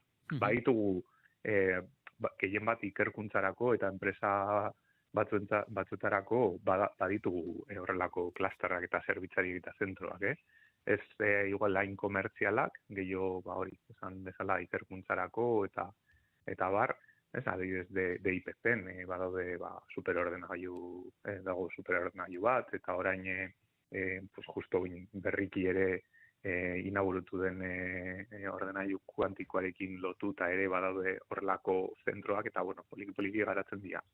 Ez horren beste, nolabait erabilera komertzialeako dan kasua Amazonekin. Bai, eta hor, kasu hauetan, zakit, kontrapuntua izaten da, noski, halako instalakuntza bat ezartzeko baliabide energetiko asko behar dela, ezta? Ura eta elektrizitatea. Bai, gehien bat nik esango nuke, txikia edo ertaina dienen kasuan gehien bat elektrizitatea, ura ere beharrezkoa da nolabait osteko sistema hauek. Eta hori da, zerbait aprobetxatu dezakeguna egoera hau, kontziente izateko, guk oso ematen du doaineko dien gestuak, sare sozialetan biltzea edo WhatsAppez argazkiak bialtzea, koste bat daukate. Ze azkenean hori dena gauzatzen da fizikoki horrelako zentroetan, eta zentroiek, makina hauek, zerbitzari hauek, konsumo handia daukate, elektrizidadean, eta konsumo hori da alde batetik egiten dutena egiteko, baina baita ere horrelako energia asko galtzen dalako beroarekin, temperaturarekin, orduan horiek ostuin behar dira, eta kasu batzuetan gertatzen da hori, horrelako ondorioak daudela, justo atzo kasualidades estatu batuetako irakasle bat egon zan hemen, eta egon ginen komentatzen, estatu batuetan, kasu batuetan gertatu dela, horrelako zentroen alboan dauden herrietan, han ez dutelako kontrolik eta egiten dute gauzak edo nola, eta urarekin arazoak, eta horrelako gauzak ez. Hemen, Europan zorionez, gauzak asko sobeto kontrolatzen ditugu, eta zaintzen dugu edo kontutan hartzen dugu zerbait instalatzeakoan, ze eragina izango duen. Baina batez ere nik uste dut importantea dela, erabiltzaile moduan ere kontutan izatea, baiten ditugun gestu guztiak eta transakzio guztiak mundu digitalean, karbono aztarna bat daukatela. Ez diela, lainoa, terminoak oso etereak dira, baina koste badago orduan, hori murriztea ere importantea da. Azalpen guzti hauekin gelditzen gera, Borja Calvo, EHUko Informatika Fakultateko kanpo harremanetarako eta komunikazio dekanordea, eskerrik asko zure azalpenengatik. Bai, zuei. Akaso oinarri garrantzitsua, utzi diguna Calvok, odeia terminoa, aipatzen dugu, odeia gora eta bera, baina honek badu bere gauza fisikoa, batetik karbono arrastoa bera, eta bestetik ere odeia baino datuen faktoria handiak dauzkagula munduan zehar, bestalde, noski, horre ere erronka ere bada, esparru honetan ere buru jabetza nahi bat baldin badago, eta dependentzia nahi ez izateko, atzo bertan izandako arazoetatikan eta bestelako kontuetatikan salbuetsi ahal izateko, eta kaso erronka, aipatutako kontrapuntua zer nolako baliabide naturalak erabiltzen dituen halako instalakuntza batek. Ez dakit, pentsatzen dut, hau ere izan beharko litzateke agian egunerokotasunera ekarri beharreko eztabaidetako bat, pixkat esparru hau, nola ikusten duzu hau, Mikel? Nik uste dut, odeiaren metafora hori pixkanaka ari dela, auzitan jartzen edo lurreratzen, eta hemen bertan, elkarrizketan bertan ere, alaxe eginda, eta nik uste dut egokia dela, ez? Toki fisikoak aipatu dira, hor daude kableak ere, ez dezagun aztu, Sopela eta Estatu Batuen arteko kable hori hor dagoela, eta beraz, erabat lurraldetua den eremu eta botere lehia dagoen eremu, esango dugu, politiko batez ere ari garela, hau da, eredu politiko, ekonomiko eta kultural batez ere ari garela, ez? Eta hauzi honi dagokionean, jada aipatu dira elementu nagusiak, ez? Alde batetik honek biztarazi du, besteak beste internet deitzen den odei horren egiturak eta bera ere oso konzentratua dela. Okerrez banago Amazon Web Service honen bitartez 130% egituratzen da internetena, beraz esan nahi du, hau da, alde batetik dago gutxiengo oligarkiko batzuekiko dependentzia bat, hau da, badago Amerikako Estatu Batuetako enpresa jakin batzuen sekulako konzentrazio bat, baina gero internet egituraketan bertan ere oso konzentratuta dago, eta 130%an dependientea da, esan dugun bezala, Amazon Web Service dalako honekin, ez?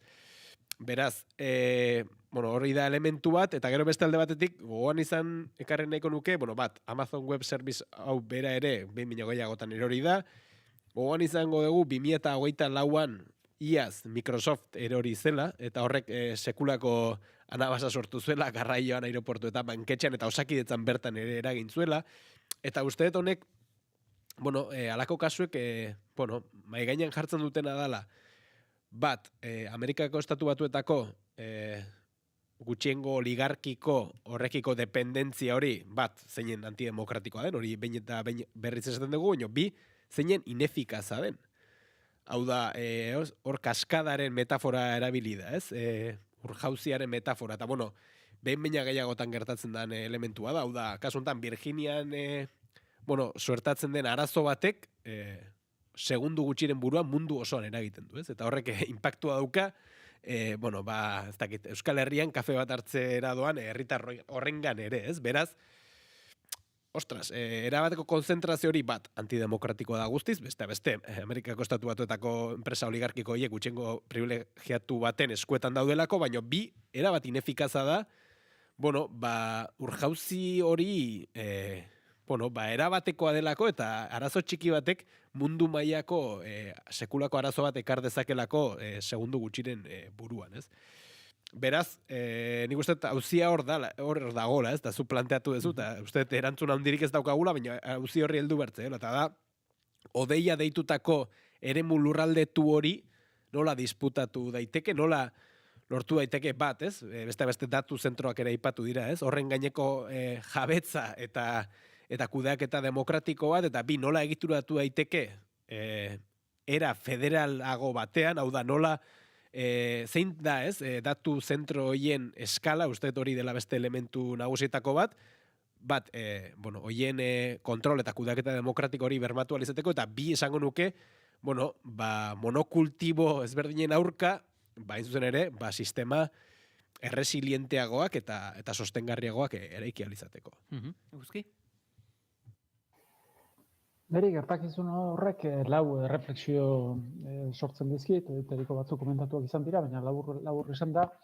Lehenik eta behin daukagun menpekotasuna horrelako multinazionalaren aurrean. Hor ikusi dugu, azken finean, geroz eta parte hartze gehiago dituztela sektore ezberdinetan, eta horrek sortzen du benetako menpekotasuna, eta horren atzean nagon galdera da, subiranotasunarena eremu digitalean. Bigarrena da, daukagu oraindikan Amazonen irudi tradizionala. Alegia, Amazonek funtsean produktuak banatu egiten dituela, zentro logistiko handiak baliatuz, eta horrek eragiten duela, geroz eta influentzia gehiago daukala, eta horrek daukala inpakto negatibo bat, adibidez, tokiko merkataritza, baina ez gera jabetzen, azken urteetan Amazon asko diversifikatu egin dela, eta bere benefizioen zati handiena, ez da banaketari lotua, baizik eta alor digitalean lortu duen pisuari lotua dagola, eta horrek benetako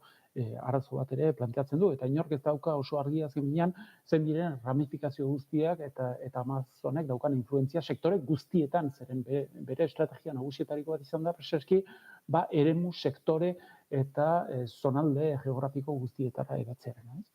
Hirugarren efektua, eta komentatu izan da, domino efektua.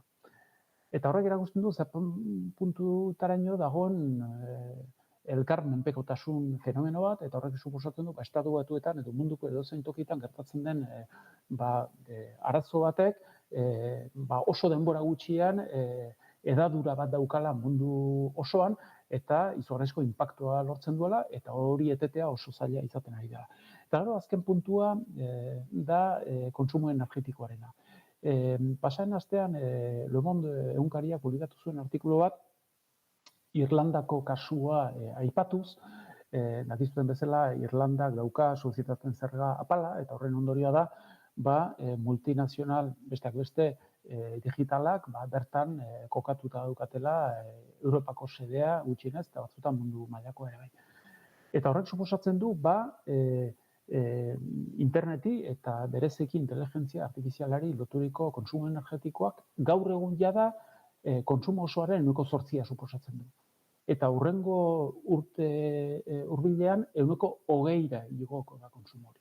Alegia, izugarrizko kontsumo energetikoa suposatzen du, testuinguru batean non ekonomia digitalizatzen ari den, testuinguru batean non helburua da deskarbonizazio prozesua aurrera eramatea, eta horrek esan du kotxe elektrikoak garatu nahi badira, horrek eragingo duela nahi eta nahi ez kontsumo energetiko handiagoa, beharrak handiagoak izango dira, eta une berean ikusten dugu nola eremu digitalari eta berezi inteligentzia artifizialari loturiko kontsumo energetikoak suposatu dezaken, hemendik urte gutxira, 20% Irlandan. Eta oso kezkatuta daude bertan, zeren naiz eta inbertsio pribatu eta publikoak garatu energia iturriak areagotzeko, berriztagarriak izan daitezela ala ez, badakite azken finean ez direla maila horretara iristen alko hain denbora gutxian, ez?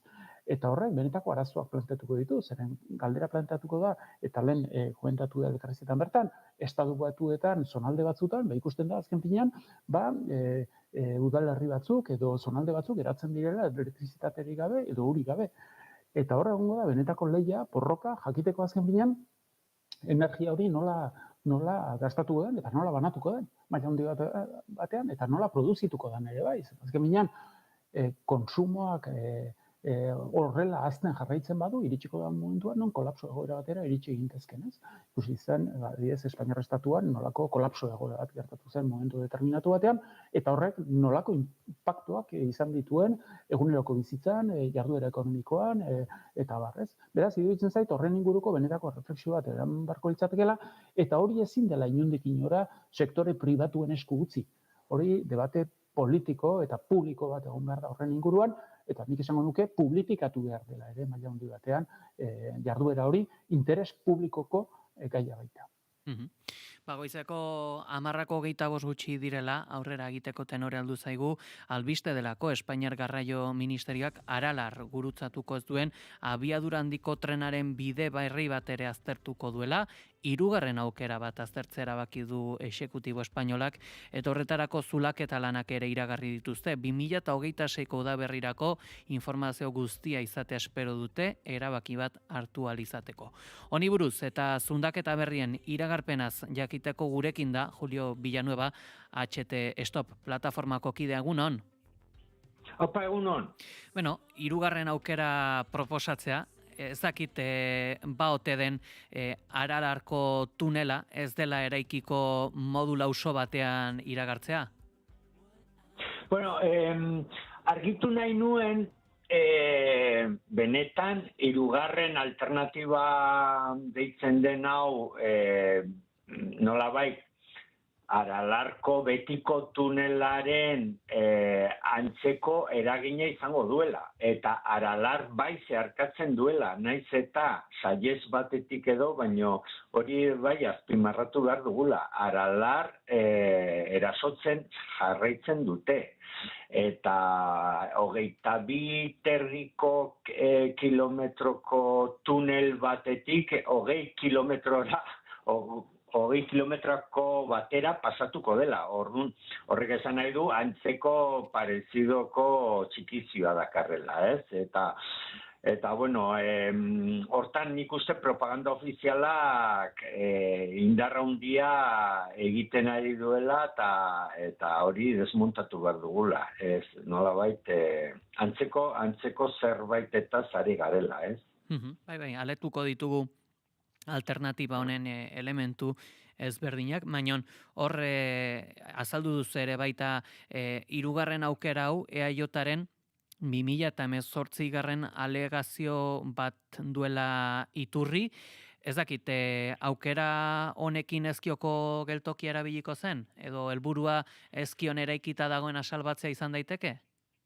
Bueno, ez dut uste, hori izan diteke, baina, nik uste orokorrean PNV-ek EAJak aspalditik tematuta eta amorratuta dagoela Europarako konexioa nolabait ezkiotikan egiteko. Beraiek argudiatzen dute saturazio arazok izan ditezkela Gasteiztik joan da, edo asko azkarrago izango dela Europako sarbide hori, bueno, hori ere ezbaian dago, ze, karo, Frantziako estatuak aspaldi esan zuen ez dutela gutxienez 2052 urte artio ez dutela aintzat hartzen konexio hori. Orduan guztiz momentuz baztertuta dago eta gu pensatzen dugu agian inoiz ez dela konexio hori egingo Frantziarekin. Baina bueno, kontua kontu, hori da. Beraiek amorratuta daude PNV orokorrian, gehien bat Eider Mendoza eta, Gipuzkoako alderdi kideak eta hola. Baina, hor guk pentsatzen dugu azkenian Madrilek agintzen duela afera honetan eta suposatzen dugu beraiek Gasteizko alternatibaren alde jokatuko dutela. Hain zuzen ere askoz merkeagoa delako, askoz ez egingarriagoa delako, ez da aztu bihar 20 kilometroko tunel bat ez dela ontzaren gauerdiko ez dula, eta arazo geologiko pillo sortarazten aldituela, besteak beste hor ikusi besterik ez da inbiar, adibidez hor Asturias eta Leonen artean gertatutako kalapita, ez? 20 urtez atzeratu inden obra bat, aurrekontua irukoiztu zena, eta bar, ez? Eta orduan, pensatzen dugu, hau distrazio maniobra bat izan dela, nolabait PNV kontaktatzeko. Eta gero, Gasteizko alternatibanen alde joko duenian nik uste alako kromotruke bat izango dela, emango dietela olako, beste eskuduntza bat edo, eta lasaituko dutela, ez, nolabait. Baina, hor, ikusten dena da, azkenian, helburua dela, nolabait, nola edo ala, obra hau egin alizatea, eta euren patrikak betetzen segitzia, ez? Eta orduan, hori ere desmontatu behar dugu kontua. Azken finen, guk aldarrikatzen duguna, hori da. Hau ez dela ez Kiotik, ez hirugarren alternatiba ontatik, eta ez da Gasteiztik ere egin behar, ez? Guk planteatzen duguna da, hori ez eitia, ez? Eta HTA sekulako txikizioa suposatzen dula ez bakarrik ekologikoa, baita ekonomikoa eta soziala ere, ez? Eta hori da maien gainean jarri behar den kontua, ez? Ez dakit iritsi ote garen puntu bateraino non abiadura handiko trenaren aldeko jarrera izan dezakena ere haserreta gogaitua egongo den. Aipatzen zenuen, zehazki Asturias eta Galiziako adibide hori, 20 urteko atzerapenekin, baina Euskal Herrian ere atzerapena bada, eta atzerapen horretatik harago ez jakintasuna lotura Gasteiz, Ezkio itsaso edo Ezkio itsaso bitik egingo ote den. Ez dakit formetan anabasa da nagusi. Bai, hori, eta horrek demostratzen du hain zuzen ere afera honekin guztiarekin gertatzen ari den lardaskeria, ez? Edo, nolabait pasaden mendeko azken hamarkadan diseinatutako nolabait azpiegitura erraldoia, hori ere aipatu behar da, Euskal Herriak inoiz izandako azpiegitura erraldoiena, eta 30 urte pasa ondoren eta oraindik ez dakitela nola konektatu HT-en korridore naparra eta Euskal Y-koa, ez? Horrek demostratzen du benetan zenolako lardaskeria eta dagoen afera honetan guztian, ez? Eta benetan horrek demostratzen duela ere, guk askotan esaten duguna. Hemen inportazaien bakarra da obra bera egitea, eta obra horietatik ateatzen dituzten etekin ekonomiko guzi horiek eskuratzea, ez? Eta azken finean hor erizpide teknikoen gainetik handauela, edo hori, ze interes politiko, ze interes ekonomikoa dituzten honetan guztian, ez? Pasaden mendekoa esan duzunean, beste kezka bat sortu zait, ez dakit, gertatuko da, akaso pasaden mendean diseinatutako baliabideak eraiki izan orain artean, baina gero tren garaikideak sartuko dituzte, eta agian tren garaikide horietarako egitura hauek agian zarkituak egongo dira. Akaso gerta daiteke Euskotrenarekin bezala, tren modernoak sartzen direla, garaiko ferrokarrilaren bideetan. Bueno, hemen kontua da, hori ez, gehien Gipuzkoako biztanlegoa pairatzen ari den desfase hau, ez? Osea, milioiko inbertsioa HT moderno eta sustatzeko, eta aldiz benetako zerbitzua herritar arruntari, benetako zerbitzu eguneroko zerbitzu ona ematen dion trensarea, nolabait ezerezean, edo kaltetzen ari direla egunez egun, ez? Eta hor protestak izan dire, salaketak, lanera joateko ze zailtasuna dauden, gero, azkenian da anabasa benetan hori, ez? Osongi funtzionatzen zuen zerbitzu batean, eta azkenen HT-ren alde egindako neurri guzti hauek, azkenian, hori, ez? Nola kaltetzen duen herrixearen trena azpiegitura, ez? Eta orduan, aberazkumen tren bat egiteko azkenian pobren trena, hori, ez? Pikutara bialtzen ari delako, ez? Hor ere, hainbatetan hautetxeei galdetu izan diegu, eta egoera honen arduraduna nor da? Egoera honen arduraduna da, azkenean kapitala. Osea, esan nahi dut, hemen interes ekonomiko besterik ez daudelako, eta orduan, hor kapital hori sustatzen duten alderdi politikok ere, zer esan handia dutela, gehien bat hor PSOE eta PNV direla errudun, ez? Nolabait euren nolabait zerbitzuko enpresa eraikitze enpresa izugarri horiek hoien mesedetan lanean ari direlako, ez? Azkenik ere aipatu nahi ditugu zundaketak, horre zehazki iragarri dute zundaketa berriak egingo direla, udan ere egontzen zundakenten baitako albiste ezberdinak, anabasa izan zen, Ezkio Aralar inguruari dagokionez, ez dakit zer gertatu da, egonda zundaketa berririk edo nola dago kontu hau? Ez, azkenian gezurretan izan du dire uda osoan.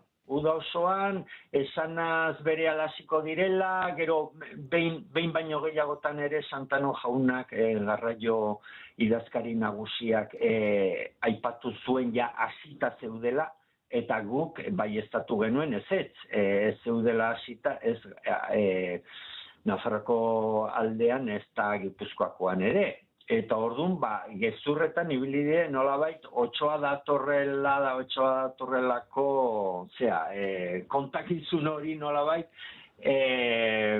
jendea desmobilizatzeko, jendea hogaitzeko eta azkenean desmobilizatzeko. Eta orduan orain ikusi da benetan orain bai otsoa atearen beste aldean dugula, ez? Ja, inoiz baino xehetasun gehiagorekin zabaldu dute, nola ingo dituzten lau herrietan, Beasain, Ataun, Idiazabal eta Nafarroko Bakaikun hasiko dituztela, hile hontan hasiko dituztela, eta zazpi zulo edo egingo dituztela, ez? Baita ere sakonera eta, datu asko, hortan azpimarratu behar dena da gauta egun zainduta egongo direla, lan horiek jakitun direlako jendea kontra dagoela, eta ordun hor ikusten da benetan zailtasuna dituzten, ez? Alde batetikan jakitun direlako udalek orain arte kontra egin dutela, herritargoak ere kontra egin dula, eta ordun horregatikan, ez? Zaintzapeko lan hauek egin behar dituztela. Ordun guk alde hortatikan aldarrikatzen duguna da, orain arte 2 urte terdi atzeratu egin dugula lan hauek, ze hauek iragarrita zeuden ja duela, 2023an hasi behar zutela, eta hor dago koska. Osea, nolabait guk segitzen dugu esaten zundaketa hauen aurka herriaren mobilizazioa eta aktibazioa sustatu nahi dugula, eta baita ere udalek segi dezaten ez kolaboratzen eta ez laguntzen afera guzti honetan, eta inungo baimenik ez emateko esaten dugu udal guzti horiei. Julio Villanueva, HT Stop plataformako kide, eskerrik asko goizonetan gurean izategatik. Esker mila zuei.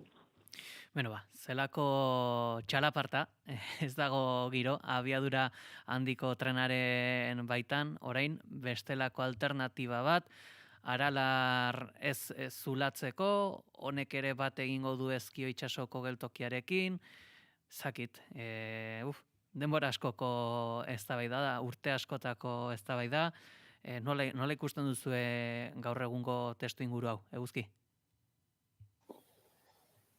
Neri, HT-aren kasuak hainbat hausnarketa pizten dizkit. Lehenik eta behin, gogoratu behar da, eta komentatu izan da elkarrezetan, zer nolako atzerapena akumulatu duen proiektu estrategiko horrek. Alegia, ikusten dugularik noiz hasi ziren proiektua osatzen, ebazten, eta gero obrak nola luzatu diren, argi dagona da, atzerapena itzela dela, eta esan duke, iritsi daitekela momentuan, non desfase batera iristen giran. Bigarren puntua da, eta ez da komentatu da, proiektu honek suposatu duen gainkostu ekonomikoa.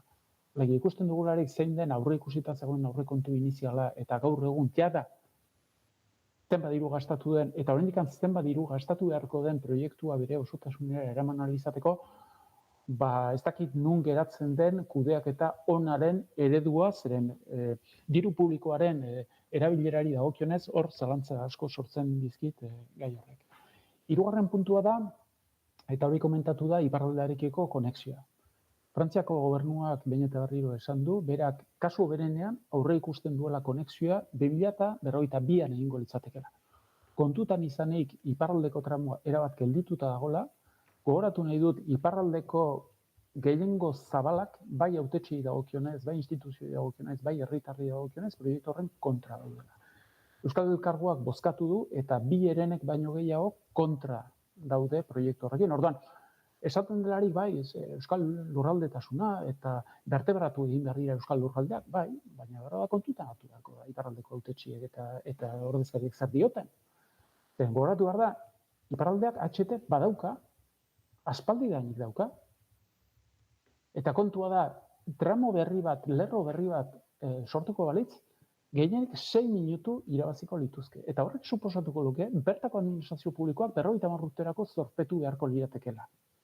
Eta erakunde ezberdinek, eta bereziki Euskal Elkargoak, udalek, eta baita Pirineo Atlantiko Departamentuak ere, esan dute, ez daudela prest diru hori xahutzeko 6 minutu irabazteko horre gainera sortuko dituen sarraski ekologikoekin. Orduan, iruditzen zait, importantea dela esatea, behar da Eusko Jaurlaritza oso tematuta dago horrekin, behar da Euskal Autonomia Erkidegoaren ikuspuntutik lehentasun bada, baina iparraldearen ikuspuntutik ez, eta argiki esan da behin eta berriro proiektu horren kontra daudela. Eta sensibilitate politiko guztietako ordezkariak, ez? Gero, laugarren puntua da, Euskal Herrian hori da komentatu izan dut, baina badago azpiegitura handiekin fascinazio bat eta obsesio bat. Eta orduan diru pila bat xautzen da horretan, baina gero ez dago dirurik irakaskuntzarentzat, osasunarentzat, gizarte zerbitzuentzat. Hor murrizketak egiten dira, azpifinantziazioa dago, eta aldiz horrelako proiektu estrategikoentzat diru publikoa barra gastatzen da. Orduan hor, gastuaren priorizazioaren inguruan ere meritako eztabaida politiko bat beharko litzateke izan, ez? Eta gero, azken puntua da, eta hori komentatu da elkarrizketan, eta Frantzian gauza bera gertatu zen.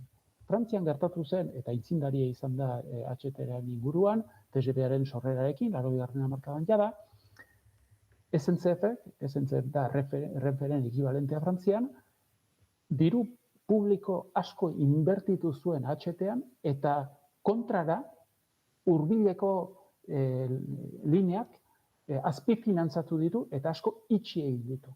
Azken binean, zegoen nahiko dirurik dena finantzatu alizateko, eta orduan apostu estrategiko hori egin da.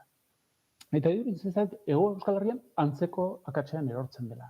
Alegia, lehentasun osoa ematen zaioa HTri, baina aldiz, hurbileko garraioari dagokionez, transporte publikoari dagokionez, hor, alboratu egiten da, edo kaltetu ateratzen da, azken finean, lehentasun batzuk pingatzen direlako, eta lehentasuna HTri ematen zaielako. Beraz, iruditzen zait, maila horretan ere, beharko litzateke benetako eztabaida bat izan, zeren herritarrek ere eskubidea dute jakiteko diru publikoa nola erabiltzen den, eta zein diren horien lehentasunak. Azken finean, geltokiak baldin badaude soilik 3 hiriburuetan, edo hiriburuetariko zona hurbiletan, baina gero gainontzeko herriak ez badaude hornituak, azken finean ez dakit noren onerako izango den horrelako proiektu estrategiko bat. Justu, hitz egiten ari zinen bitartean eguzki, bilatu dut, obsesio berria sortu zait, ea sartuko ote diren tren oso modernoak eraikuntza zarretan, eta bitxikeri gisa bilatu dut, ea hormigoiaren bizitza utila zenbatekoa den ChatGPTen, eta hemen, emaitza da 60 bat urte. Eta dagoeneko badaude instalakuntza batzuk 20 bat urte izango dituztenak. Zakite, Mikel, zuri galdetuko dizut, arrisku berria izango da orain tren oso modernoak sartzea garai batean egindako eraikuntzetan? Hori izango da arazo berria? Hori iragartzen du nire aitak, guri etxeparean sekulako zubizarra intziguten, orain dela ja, akaso 20 bat urte izango dira HT-arena, eta nire aitak beti esaten du berak ez duela hor HT-rik ezagutuko, eta momentuz behintzat, agintari politikoak egiten ari diren, iragarpenak baina, ez dakit, hipotesi ziurragoa dela esango nuke.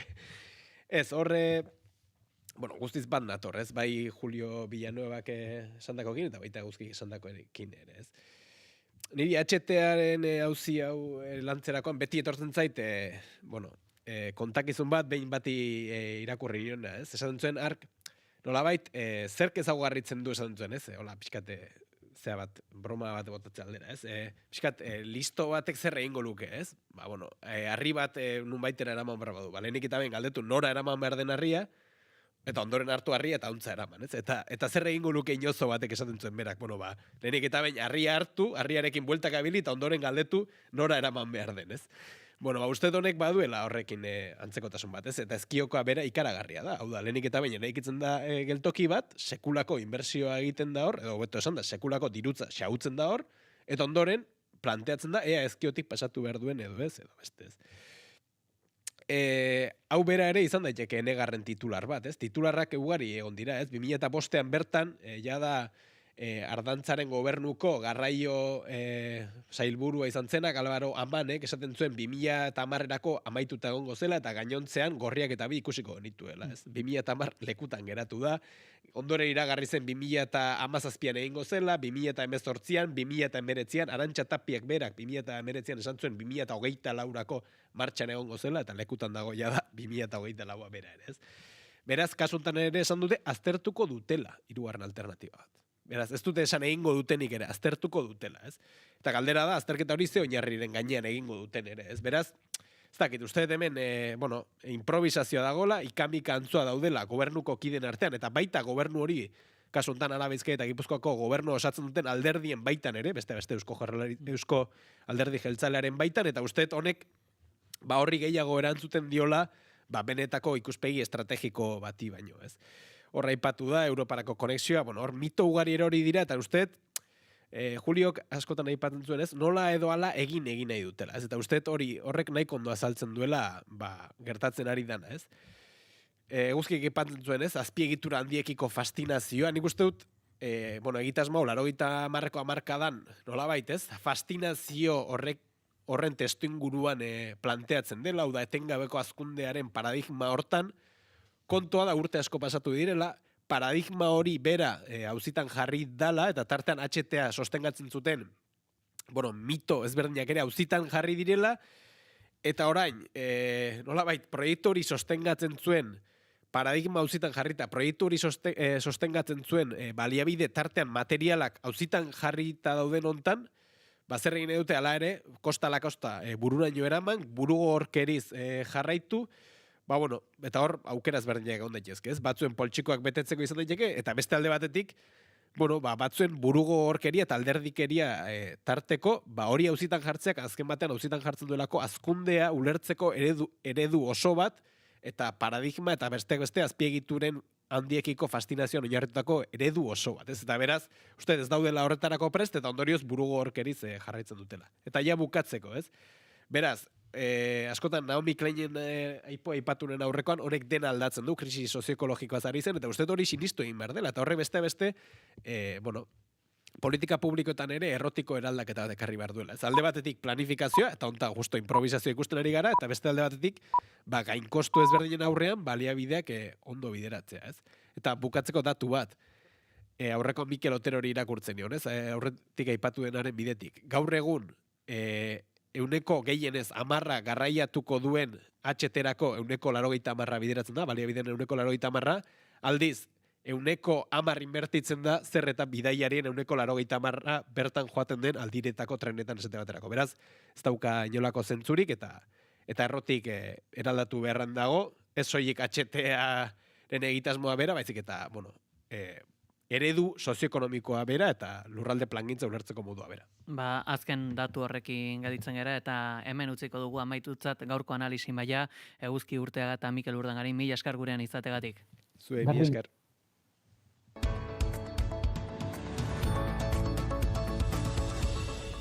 Nicolas Sarkozy, estatu frantseseko presidente ohia Lasanteko espetxean sartu da goiz honetan 2007 urteko presidentetzarako kanpainako dirua modu ustealdean biltzen saiatzegatik. Irailean ezarri zioten 5 urteko espetxe zigorra eta orain bete egin beharko du edo betetzen hasi beharko du gutxienez. Itxaso Leon, egunon. Egunon peie, egunon entzuleok, bai 935 pasatxoan iritsi da Lasanteko kartzelara, eta epailearen arabera Muammar Gaddafiren erregimen libiarreko diruarekin 2007an Elisiora eraman zuen hauteskunde kanpaina finantzatu zuen. Kartzelara sartuko den Frantziara Errepublikatuko lehen presidente ohia izango da Sarkozy Libia auzia delakoagatik zigortu dute, iruzurrarekin eta ustelkeriarekin lotutako delituak egiteagatik hain zuzen. 2007ko kanpainaren ustezko finantzazioaren ikerketa hamarkada bat baino gehiagoz luzatu da lekukoen kolaboratzaile hoien eta Gaddafiren erregimenetik Sarkozyren alderdira bideratutako diru fluxu irregularra egin zela agerian jartzen duten dokumentu eta adierazpenekin. Eta bestelako kontu bat, TikTok plataformak dirua irabazten du nerabeen autoestimu txikiaz baliatuta Amnistia Internazionalak txosten batean salatu duenez. Sare soziala debekatzea eztabaidatzen ari dira Frantziar estatuan. Zulotik irten ezin izeneko dokumentuak adingabeen segurtasuna bermatzeko premiazko neurriak hartzeko eskatu die Frantziako gobernuari eta Europako batzordeari. Gomendioen artean dago algoritmoa aldatzea, Amnistia Internazionalaren arabera automutilaziora eta suizidiora bultzatzen duten edukiak bistaratzera eramaten du eta. Erakundetik Katia Rousek gogorarazi du erakundeak salatu duela zerbitzu digitalen Europako legearen zenbait artikulu urratzeagatik, besteak beste adingabeen babesari buruzko. Azpimarratu du sare sozialaren aurkako borrokari Frantzia zen Europa mailan heldu behar zaiola, batzordeak ahalmena baitu zerbitzua zigortzeko eta etenarazteko. Duela hilabete txosten batek zera proposatu zuen Frantziako Asamblea Nazionaleko ikerketa batzorde batek 15 urtetik beherakoei sare sozialetan sartzea debekatzea eta 15 eta 18 urte bitarteko gazteei kera dei digitala ezartzea. Eguraldia eta trafikoa naiz irratian. Trafikoari dagokionez, aipatu behar dugu oroar baretu direla arazoak sortzen ari ziren puntu gehienak, esate baterako Bizkaia ingurukoak eta baita Soraluze aldean ziren pilaketak ere, baina dena den esan behar ere mantendu egiten direla 4 kilometroko pilaketak Zumaia aldean eta Irungo noranzkoan gaur goizean izandako kamioi baten matxura dela eta AP8 errepidean. Eta astearte honetako eguraldiarekin ere goaz, Iker Ibarluzeak ekarriko digu. Nahasi antzeko eguraldiarekin jarraituko dugu astearte honetan, baina orokorra mintzat ordu lasai desente izango ditu. Goizean hodei dezente agertuko da zeruan, ez da zerua erabat estalirik egongo, ostartetxo batzuk izango dira. Gainera hodei hauek goizean oraindik tarteka kostaldean eta bereziki ekialdean eta Ipar Euskal Herrian euri pixka ere utziko dute, baina oso gutxi, gainantzeko lekuetan ateri egongo da. Ondoren, eguerdian, arratsaldeko ordu askotan, hodeitza ez da intrinkoa izango, eta naiz eta oraindik bereziki Pirineo inguruan euri pixka bat egin dezakeen, leku guztietan ateri utziko dio eta giro lasaia izango da, baina azken orduetan berriro ere mendebaldetik barrena hodeiak trinkotuko dira, eta gau partean batetik kostaldean eta bestetik Araba eta Nafarroa hegoaldeko mendi inguruetan euri pixka bat izango da. Haizeak goizean hego mendebaldetik eta harro joko du, bolada zakarrekin lurraldearen mendebaldean, arratsaldean Kantauriar isurialdean ipar mendebaldera egingo du eta indarra galduko du. Temperatura minimoek eta maksimoak biek goraka egingo dute, minimoak 10 eta 17 gradu bitartean errendituko dira, maksimoak Kantauriar isurialdean 21 eta 24 gradu bitartean eta hego isurialdean 19 eta 23 gradu bitartean, temperatura freskoenak Araba eta Nafarroa erdialdean eta alto xamarro lekuetan emango dira, altuenak aldiz Kantauriar isurialdearen barnealdean eta bereziki Bizkaian. Guzti hauekin gaditzen gara, eskerrik asko Itxaso. Bai, gero arte. Eta agurtuko ditugu ere, nola ez bigarren kafeako kideak Inigo Asensio eta Goiuri Azeitza, egunon? Egunon, Peli. Bueno, aste arte heldu da, nolako kontuak aipatuko dituzu gaurkoan? Batetik Izortze Santin Gomez zientzialaria izango dugu gurekin, eta arekin kimika, fisika eta medikuntza Nobel sarien inguruan ariko gara, mitokondrien DNA-an ematen diren mutazioen ondorio sortutako gaixotasunetaz, tira, eta munduko emakume zaharrenetaz ere bai, beraz zientzia giroan ariko gara. Horrez gain, Juan Jolaizola Burdinbidearen Euskal Museoko zuzendariarekin ere ariko gara, Azpeitian dagoen museoaren inguruan, Euken Elarrarte ere badator, hautsak arratu zituen aurrekoan de Hausmet ez zitzaiolako gustatu, eta orain, Uxu Alberdiren etero izango dugu izpide, honek ere hautsak arrotzeko tarte izan zuen, baina tira, uste dute liburuaren edukietan egongo garela gehiago gaur, Euken Elarrarterekin eta bestelakoak sortu gala ere urrengo 2 orduetan, gure entzuleekin elkarbanatzeko. Izango da, zer eztabaidatu orduan. Eskerrik asko. Eskerrik asko zuri. Eta gure partetik besterik ez joateko tenore aldu zaigu. Ondo segi, egun polita izan, aio!